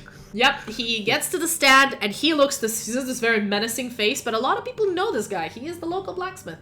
And he gives his testimony. He just looks like Satan. Yeah, he gives his testimony truthfully. He gives a statement truthfully and mentions everything that happened, how his daughter went missing, you know, that whole shebang, the first 3 episodes of the campaign, basically. And how but from his end, how he didn't know what was going on, and he's asked Bax, who, like, he's like, all of this character destruction of Bax Obsidian is unprecedented and uncalled for, because I've known him all his life, as a neighbor, as a person living in the same, like, district, and known his family, and all he's ever done was help, and he is the reason and he mentions his daughter's body was returned to him, which is more than the Garda could ever do. And everybody goes, now, the way I'm going to do this is to involve the players a bit more. I'm going to mention the fact that whatever, like, if Ferbrand's saying something, just imagine it's Aladan saying this as his lawyer, so that this could be legal. Okay. But just to get the players into this court a bit more. The testimony ends at this point. I'm not even gonna roll. Oh, when did you go see the Garda? Sorry, I'm just saying, for his testimony, I'm not even gonna roll. I'm just gonna give you advantage on this one. I mean, you're just gonna get the win for convincing the crowd already. However, by asking the correct questions, you can up that up even more. This is a crucial testimony and a crucial witness you guys remembered. So, good on you. So. First question to the witness. When did you go to the Garda? He mentioned that the day after his daughter went missing. And when did the party help him out? Like, when did they first contact him about his missing daughter? 3 to 4 days after that fact. After he's gone to the Garda. 3 to 4 days after. Fuck the police. Yes. I am highlighting the Garda's incompetence. Oh no, the Garda's incompetence has been extremely highlighted during all of the testimonies so far. And at this point, you know, the audience is always like, just whispering like, this is not the first case that this happened. The Garda aren't doing their jobs. And it's like a lot of like comments are going along, and some of the Garda people are like, we're just severely understaffed. We can't be everywhere at all times. You know. I'm going to embody Alanan for a second for Yeah. a fucking huge burn, and I'm gonna mention that the Garda's statements and all of their statements henceforth should be disregarded as per multiple statements of their incompetence, with an example within this very courtroom as the head of the Garda slept through several testimonies. As you say this, everybody turns Yeah, he towards... slept through my testimony. Yeah, everybody turns towards this dude who's just lounging, and he's like, does a double take as, like, he wasn't paying attention as well. And he's just sitting there looking there and just going like, oh, I mean, you guys, you're very incompetent. It's fine. I mean, I try my best, but the people working for me are all idiots. You know. I try. And he looks at the Archbishop, and the Archbishop just, like, gives him this, like... Everyone else's fault. Not mine. Just giving him this look of like, oh my god. He's here because he has to be, not because they want him here. And then he looks down and says, but as the head of the Lodenbra Guard, sure, their testimonies can be disregarded. And everybody goes, but I ask that the testimony of Luba Wheatflow as a member of the Order as well disregarded. If you do it for one, you do it for all, no? Yeah. Well, according to the notes of the Garda, she was dismissed from the force, was she not? And in the happenstance of the events. That She is was very on true. duty. That is very true, and this is the reason why she's not been court-martialed in a separate court with us, because all of this has been done off duty, so she's tried like a citizen. Hence, her testimony will stand. Got me on a technicality, I like him. Yes, sure, let's do it this way. And he, it seems like he's just in this court, he does not give a shit. He's like, yeah, why not? Actually, as an incompetent as like fucking... Yeah, he is showcasing that he's a shitty person. Very much so. And all the guard are just looking at him like, bro, what I the would fuck? like to take this win. Take this win! You get yourself another, I'd say a +1. That's a serious +1 to this. Alright, do you have any more questions towards Akchar? So, Jaxar asks him with more questions of like, to whom did you mention, did you say this particular, like, where did you file this report? And Akchar says, I filed this report with the the Garda intake with whoever was on duty at that time. And Jaxar looks through his notes and then goes like, the person who was on duty at the time is, I believe, was Private Wyvernflare, who we have established has been, as these people claim, a doppelganger. Meaning that potentially your request have not been seen by the higher-ups of the Garda, which I myself have not seen it, but, we do different shifts. He's basically trying to keep the dignity of the Garda up, even though it's just been shat on. It's not going that well. He is trying. Thoroughly shat on. He's trying. It's not gone well. Any more questions you would like Alanan to ask Akchar? What state was the body in of the deceased when it arrived in your to your door? Akchar at this point does this like a breath of like holding himself together and mentions like her body was like disfigured and turned into a creature of the like not a tiefling. She has been turned into what he believes, you explained to him, is a ghoul, an undead creature brought back into unlife through nefarious magical means. And everybody goes, and he's like, and he mentions like you guys showed up to his house with the head of the hag in a bag. Yes. And he was like, I have gotten the revenge for my daughter. And does he still have the head? Wait, do I actually? Wait, did I have the head on me the whole time? Bro. We gave it. Did we not give it to him? I honestly don't remember what you did with the head. I don't remember. I'll be honest with you. I think I thought- actually kept it. Either if you kept it, bring up the head. If he kept it, bring up the head. I think I kept it, and yeah, I would say I bring At up the this head. point, okay, for the we are all just a fucking mess, okay? For this point, for dramatic effect, I'm gonna say at this point Alnan like goes to the evidence and produces the sack and just like opens it up, and a head of the sea hag falls out, like kind of decomposed a little bit. And if everybody sees that, they're most likely gonna react.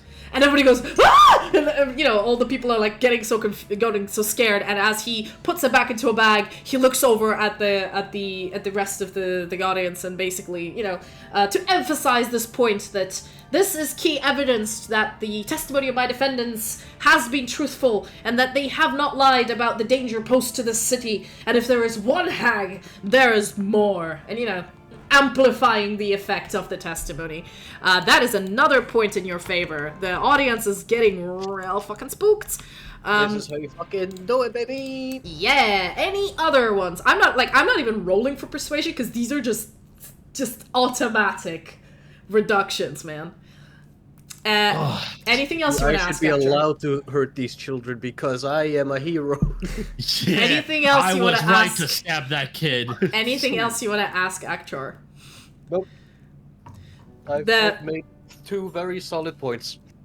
Yep, the defense and the prosecution has no more questions. This man has not lied. This is a very, honestly, foolproof alibi for what you've done, and he is being sent back. The other person being asked to the stand is Eris, the innkeeper of the place you've been staying in. She is the next person to come up. She hasn't seen you guys in a while. You guys have been sort of busy running around doing things, but she comes up and she seems... Sildana, you with your wisdom, passive wisdom, you notice that she seems a little bit harrowed. She's walking around and she's not as her like chippy, bossy self that she was whenever you solved and you were at her inn and helped her out. She seems to be like a little bit more like she's got these tics as if she's like hiding for she's got these physical tics she's not had before, and she looks confused more than scared, but also very anxious for some reason. But she comes up to the stand and she gives her testimony that you guys have she's had a problem with animated furniture for a long time, and she has asked the academy to come and help, and they have sent people. However, they would always just disenchant the item that was in question, but the curse they wouldn't get the source of the problem, they'd only serve the symptoms. And she mentions it's not like they didn't do anything. They showed up and they fixed it to the best of their abilities. They just didn't look long enough for the actual cause. They didn't spend a lot of time and effort to do this, while the adventurers did. And she's like, they managed to get the item out.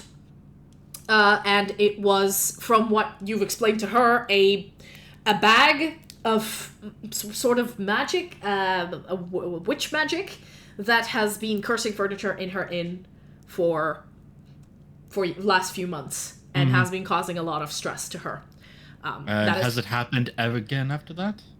And she mentioned that since this has been removed, no furniture has been moving in her house. Unless a wizard would enchant it, it would move and then it would stop. It wasn't the curse. It was obviously like standard magic. Okay. And at this point, everybody's like, "That's an interesting testimony." Any questions you guys have towards Eris that you wanted to amplify this? We told her exactly what the magic item was and showed it to her, I believe. Yeah. A destroyed version of it, if I'm not mistaken. Yes, you did destroy it. Yes. Yep. I want her to recount what it looked like. She recounts pretty accurately. She says it looked like a bag with sort of blood symbols written on it. She couldn't read the language. There were a bunch of bones. There, I think, was a lock of her hair. It was clearly a hex bag. She's listing all the items that were in there that then were crushed, and a piece of paper with her name on it. I would like to produce the bag as it was in partially Bax's possession. Was Bax still in possession of it? Yep. Yeah. I took it a stomp on it, but Bax kept it. I think. Wait, when I'm trying to remember. Didn't we take it to go? We took it no. to You took it to the bishop. The bishop, didn't we? I remember specifically. You gave it to the bishop. We gave it to him. Yeah. Yep. Yep. You gave it to the bishop. We state that it's the bishop should bring Unless the evidence forth. Destroyed it or something. Bishop Sarah, as Aldan calls him out, looks up at him, nods, looks up at you for a rant, nods, and brings up, and he's like, I thought this would get mentioned. Brings up the bag and says, we have been investigating this particular bag, and we did conclude that it was due to some witch influence. We've sent individuals to investigate the inn, have we not? And he points towards Eris, and she's like, she nods, yes. Some of the church people came over and checked the house to see if there was any more, to see if there was any sort of demonic activity or anything like that.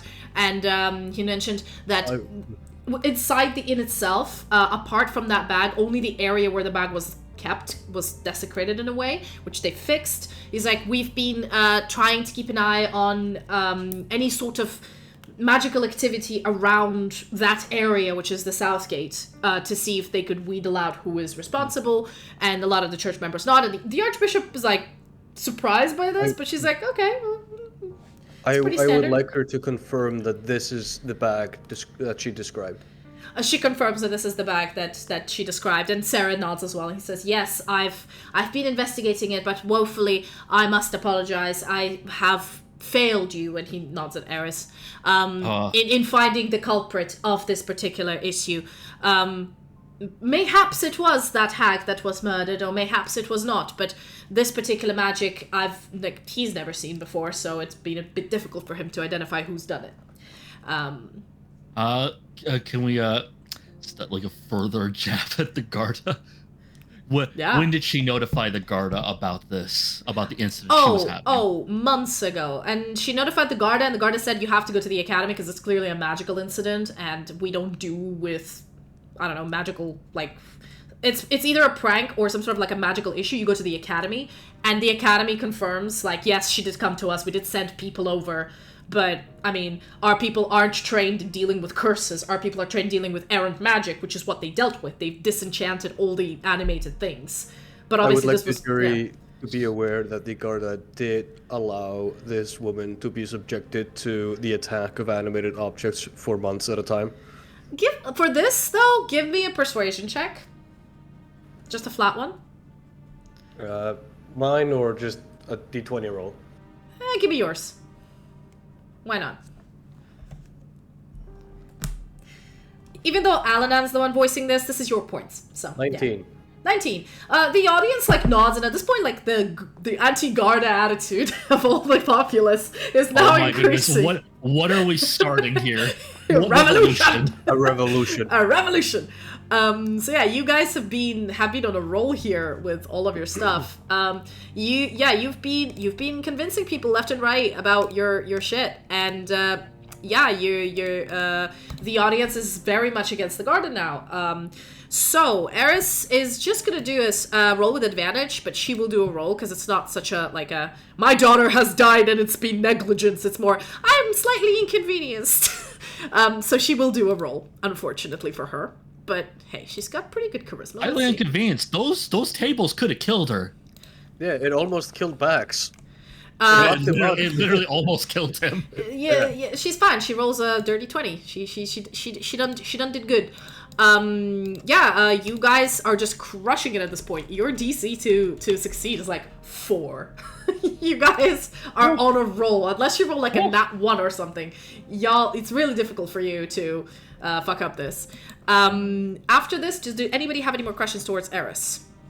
I don't think so, really, at this point. No. Okay. I believe the other person you wanted to ask was the Bishop Senkor. You mentioned you wanted him on the witness stand, and Bishop Senkor is called up, and he's like, "It's highly unusual. I'm on the council, but all right." Comes up to the witness stand, and what is the question you wanted to ask the bishop, my guy? That's something Bax wanted to ask, but I wanted him to confirm the fucking bag. Yes, he brings open the bag and he mentions like all the fact that it was written in Infernal and that the group did come to him before doing anything crazy. The group did come to him to try to do it through standard means, and he must commend them for going to the authorities at first, seeming that some authorities might have failed them more than the others. And he says as he pointedly looks at the head of the Garda, who is just flicking things at the table. Just zero attention. The Archbishop nods, and she's, it seems like nobody likes the fact that this dude is here, but they can't do anything about it because he's not under their direct jurisdiction. So yeah, they just have to tolerate the asshole. And he knows it. That's why he's acting up. Any other questions towards Bishop Sarah, or can he go back to... No, I think Bax had something for her, but he's dead now. He's dead now, so... Bax is dead, no one cares. I really want this head Garda guy to keep being a tremendous fucking asshole, because when I send back a report on my status, holy shit, he's gonna be in deep trouble. Hey, yeah, maybe. That's good. Senkor walks away. There was no addition or reduction. He just confirmed what he already said, so I'm not going to add anything. The next person to come up is Jaxar. And at this point, Alanan wants to question. The question here for Jaxar is questioning on the fact that you guys, like, Maeve clearly disappeared in front of his eyes when you were fighting her, Fervorand, which was suspicious. And also, Bax has died under his jurisdiction. And his question is, are you trying to sabotage this case? And at this point, everybody goes like, whew. Like, it sounds highly suspicious that you've ignored obvious evidence of this woman disappearing in front of your eyes as you were next to Fervorand per yours and, like, per his testimony and everybody else's. You managed to get out of the shadow bubble. But also, a man died under your jurisdiction. Is it not suspicious, dear audience, that this man might be sabotaging the case? And, everybody's, like, starting to murmur and going crazy. And this poor dude is just, like, he's trying to stay cool, but he's taking so much heat. And he mentions, that like... audibly shits himself. Yeah, he's like, right, I understand that this looks suspicious. However, at the time, I did ask these individuals to cease attacking, and they did. They did cease. And I must accept that I've stopped my force. However, I've resumed my application of force when one of them has, no offense, kind of faked, pretended to come over to give himself away and then just ran off to hit someone else. As a person who did not understand the situation... I never pretended to be putting down my weapons. I never agreed to anything. His hands were already his weapons. At this point, Aladan's just like, looks at you and, like, sees you, like, using his sleeve, like, tell him, and him going, like, it's like, no, shut up, it's fine. And then Jaxar mentions basically, like, they sort of faked it, and I, as an officer of the law, wanted to suppress them first. It's like, and also, I wasn't sure what I saw. It was a very wishy-washy testimony at that point. With Bax, he feels genuinely, like, he takes the blame. He's like, I do not know what happened. It is my fault. It was negligence. We did not know. We tried to prevent a fight, but we didn't know that this could happen. We thought these magical magical cages were magic proof. Like, nothing can be cast from outside in and from inside out. And at this point, Alanan looks up at you, Fervorand, meets your eyes, and then meets Thomas and says, I have a question, if I may, for the head of the academy. And Thomas Darkdrift nods and says, is it not possible that these particular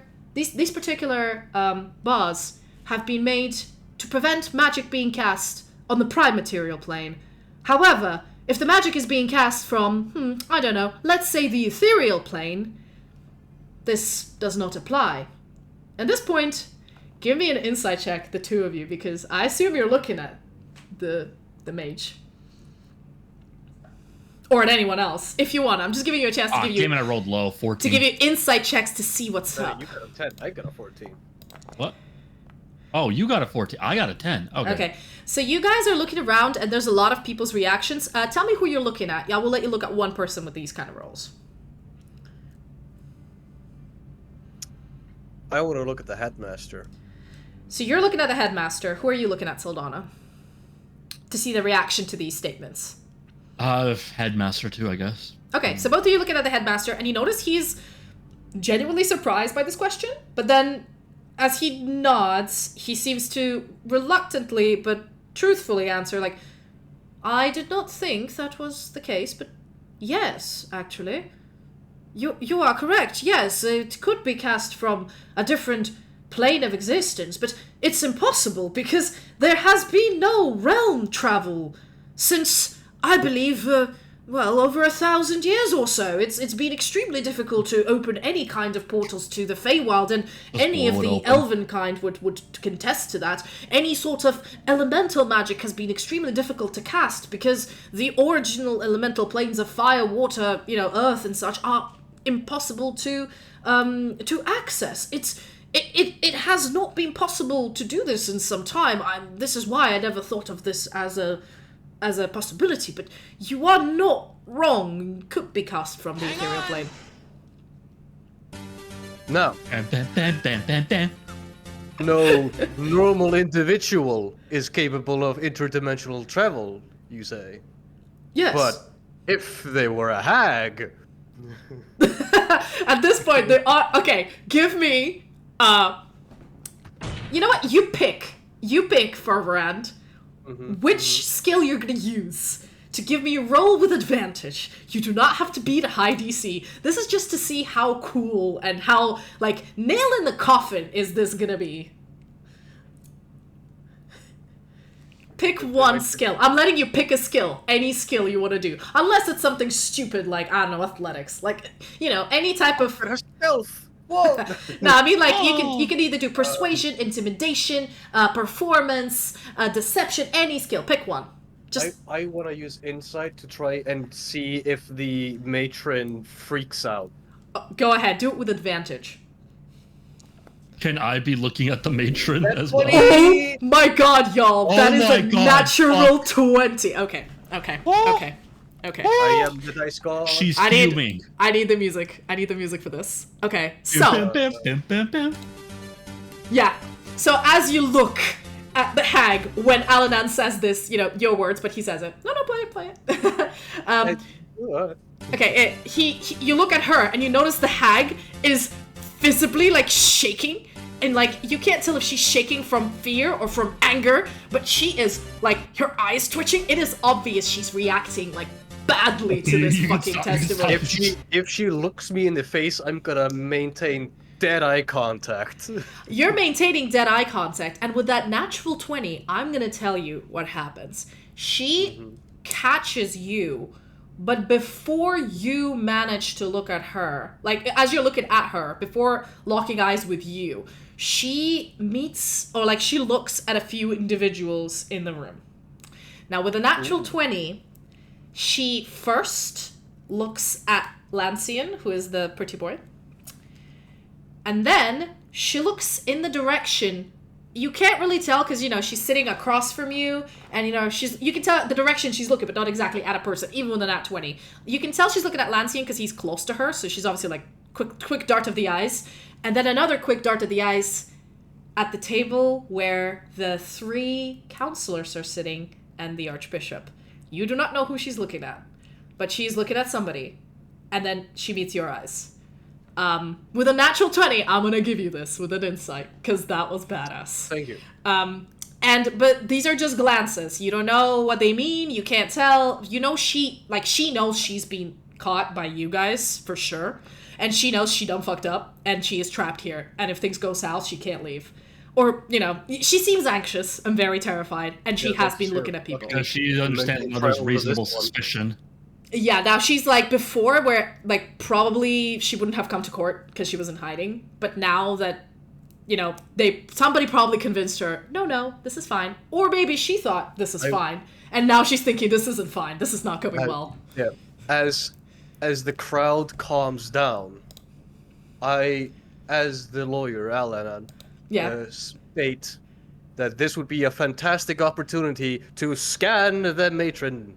Yeah, as he says, like, this particular magic scanning for items that you've done, dear Professor, have been done after the initial, the prosecution's testimony. I now request a witness for the defense. Matron Matilda Commonbrooks. And everybody goes like, please come to the stand and adhere to a detect magic spell. And everybody looks at her as she gets up, walks towards the pedestal, looking at everyone with not this confidence, but this, and you notice she stopped limping. She just stopped that fake bullshit. She is just coming up to the stand, and she is looking at everyone, and then Thomas Darkdraft casts his eyes, and then he looks to the stand where everybody is and goes, she's wearing the ring of mind shielding. And everybody goes, ooh! And then she immediately, like, takes it off. And she like, puts her hands down on the table. Oh, hold on. I want to get a soundtrack, but it's really cool. Okay. Now scan her soul. Yeah, she puts her hands down on the table, and she just says, "Fuck it. If I'm being screwed, I'm not gonna go down on my own." And she stands up, flicks her hair back. Thomas Darktruff is like backing away from her, and she's like, "Aye, I am a hag. So what?" And everybody goes, it's like, "Oh, you wee little people. You keep scurrying along thinking you know what's going on. You have no fucking idea what's going on in this town, do you?" And Hold it. she is looking at everyone. At this point, her eyes are going all over the crowd. She's breaking down. She's breaking down. She is going ham. And then she's like, "If I'm going down for this, as I said, I'm not going alone." And then you notice now the Archbishop is standing up, and like the order, the Bishop Sarah is standing up. Thomas Darktrap is like putting his wand up, like, what the fuck is going on here? The Garda are getting on their like best like an attitude. The only person who's not doing anything is the head of the order, who's just like. I want to keep an eye on Lancian. Is he trying to run away? Give me. It is getting a bit chaotic. Sorry, it's getting a bit chaotic here because there's a lot of people starting to like panic. She just admitted she's a hag. Everybody's like, what? The children are yelling. So give me a perception check. Not with, you would have advantage on this because you're looking for him, but just do it straight, though. Oh, okay. No, because it's a bit of a commotion and he's hard to look. Just roll again. Straight roll. That 20. Oh my god. Oh my god. You see him look around Nice god. and disappear. Vanish. I immediately stand up. Lancian has abandoned the courtroom. Okay, give me... You're yelling? Okay, sorry. How loud are you yelling? I put the music a little bit too loud. I'm sorry, guys. I just basically called forth, like, the Lancian is fleeing the courtroom. Yes, so also it is a bit of a chaos right now, and everybody's focusing on Maeve, who's about to, like, she's, like, looking like, she's like, I'm gonna, like, if I'm being busted, I'm gonna say all the truth and nothing but the truth. Fuck y'all. You know, she's doing that last speech kind of bullshit. The attention... everyone and goes... Yeah, no, the attention of everyone is currently on her, and you're trying to divert everyone's or some people's attention to where Lancian went. Give me... What would this be? This would be a constitution, or no, give me a strength check. Or would it constitution or strength to like increase, like yell loudly enough to intimidation? Yeah, no, do intimidation. Do intimidation, not with advantage, just a straight roll to see if you can get people to. 12. You manage to, a few of the Garda, noticeably Luba, looks at you and looks up and notices Lancian has disappeared again. You notice a few of the other Garda, actually. Let's see. Out of the people who are here, so 1, 2, 3, 4, 5, 6, 7, 8. Okay. I'm just gonna go.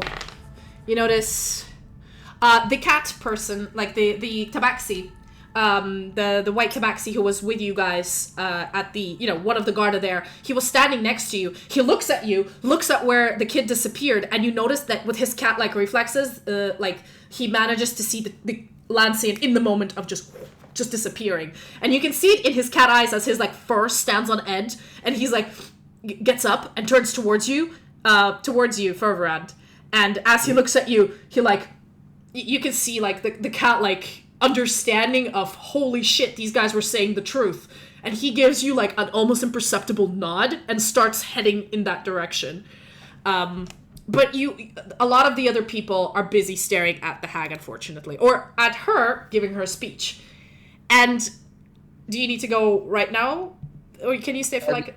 I can stay for a few minutes longer. Yeah, just to like wrap this up, because this court case is just going tits up now. And as she's standing there, I'm gonna have to, you guys may talk between yourselves, because Sildana, what are you doing while Fervrunt is like fully actively doing this shit? Aladan's sort of nearest... Aladan backed away. Please explain what you're doing, maybe interact with Fervrunt while I need to do some background rolls here to see initiative. So, these court papers... where is the nearest weapon? Nearest weapon is on the garden next to you, and the garden next to you is this Dragonborn, the blue Dragonborn, who has got this staff, magical staff in his back, who is standing next to you. Anybody with a knife? Or give me a perception check. Give me a perception check. Perception. Okay. Fuck it. You have a letter knife on him. Because there's people watching you. No, Alana does have a letter knife. Actually, does that work as a real knife? Hold on. What was your perception check first? Perception check going forward right now. 20. Dirty 20. Dirty 20. Okay. Hold on. Let me just. Okay. So this one. I can imagine like calling out the hag. She just immediately goes. I was actually using an advanced technique there called lying. I was actually pulling this advanced technique called lying. Yeah, no, I heard it. That was great. Yeah. Okay, let me... Oh, no. I just need to see initiative. How do I roll initiative again in here? Oh, man, because the whole question I'm going to be figuring out is, okay, I might have to get into a fight here. I need to know where my nearest weapon is. Hold on. Mine are right here, baby. God damn it. I'm not like you. I need something. Okay, 22. Oh, Jesus. All right. Something I'll be able to use. Let's see what happens here. Sorry, I just need to quickly do this. Nope. Nope. Not bad, but no. Okay. Yeah, I just had to do who goes first. So, Soldata, sorry, what was your perception check again? 20. Dirty 20. 20. Yeah, you notice as Alanan is standing next to you, because he's next to you guys, you notice as he backs away with his papers and he puts them down, his hand goes back and you notice like he flicks his overcoat and there are 2 daggers like hidden on the inside of his trousers that he is like reaching towards. Can I grab one of them before he does? Give me a sleight of hand check and it's gonna be contested. Fucking hell. Your own son. I would not let my own son use this. 19. 19. Okay, as he's reaching, you immediately go and you pull it out, and it is literally it is a dagger. It is a full-on dagger that he has hid on like it's invisible in his outer clothing. Because is it magical, or would I be able to? Is there anything unique about it? I'm sorry, you can't tell. It's just a well-made dagger. But you notice it's made the correct length so that when he's walking, it's not like because it's on the inside of the thigh. It's not really. You can't really see it, so it's like a hidden dagger, a well-made one. I would jump up onto the table and in front of my son. Yeah, you're like doing this like a weird Green Goblin jump. All right, as you jump up on the table, and Fervorand, you yell, pointing out that Lancian is gone. I need you to roll initiative. I need to roll initiative. All right. I will add you guys. Yep. 20. 20. Okay. Roll initiative, please, my gal. And we will 17. continue. We will continue this as the hag rears her head in the middle of this trial that's just gone south. There's a ton of people here who are not military. You try to get their attention towards the correct people, but we will see what happens next session. Drama. Oh. All right. Okay. I hope y'all enjoyed. I tried to make a boring court case. I feel so bad for Pax not being here for but this. I'm sorry. He did, my man. He did. I know. But hey, he's very well in our case. No, seriously. And I mean, hey, he's gonna get resurrected, I guess. I mean, the guard is gonna have to pay for something, right? Yeah, no, at this point, I'm gonna tell you what ended up with this trial so far. You guys have walked in here as people who just barged into an orphanage and almost killed a child. And a lot of the testimonies were building up on the point that, yeah, you may have thought you were doing the right thing, and maybe you have thought that she was a hag or something, but no, you did injure a child in cold blood, and that's not right. And it was getting there, and people were starting to sweat because that ain't okay. Like, excessive force is excessive force. However, Bax's death has undermined the Garda. The Garda were already doing pretty fucking not well. All of the people you've called to testify have been testifying to the incompetence of the Garda, and, you know, Bax's death added the cherry on top of that, and so any kind of, like, you know, don't speak ill of the dead in a way. Like, yeah, it's suspicious how he appeared underneath the fucking academy, but that's kind of irrelevant now because he's dead anyway, you know. So you've really... hello, Matt. You've managed to turn this case around to the point where You just exposed her full on.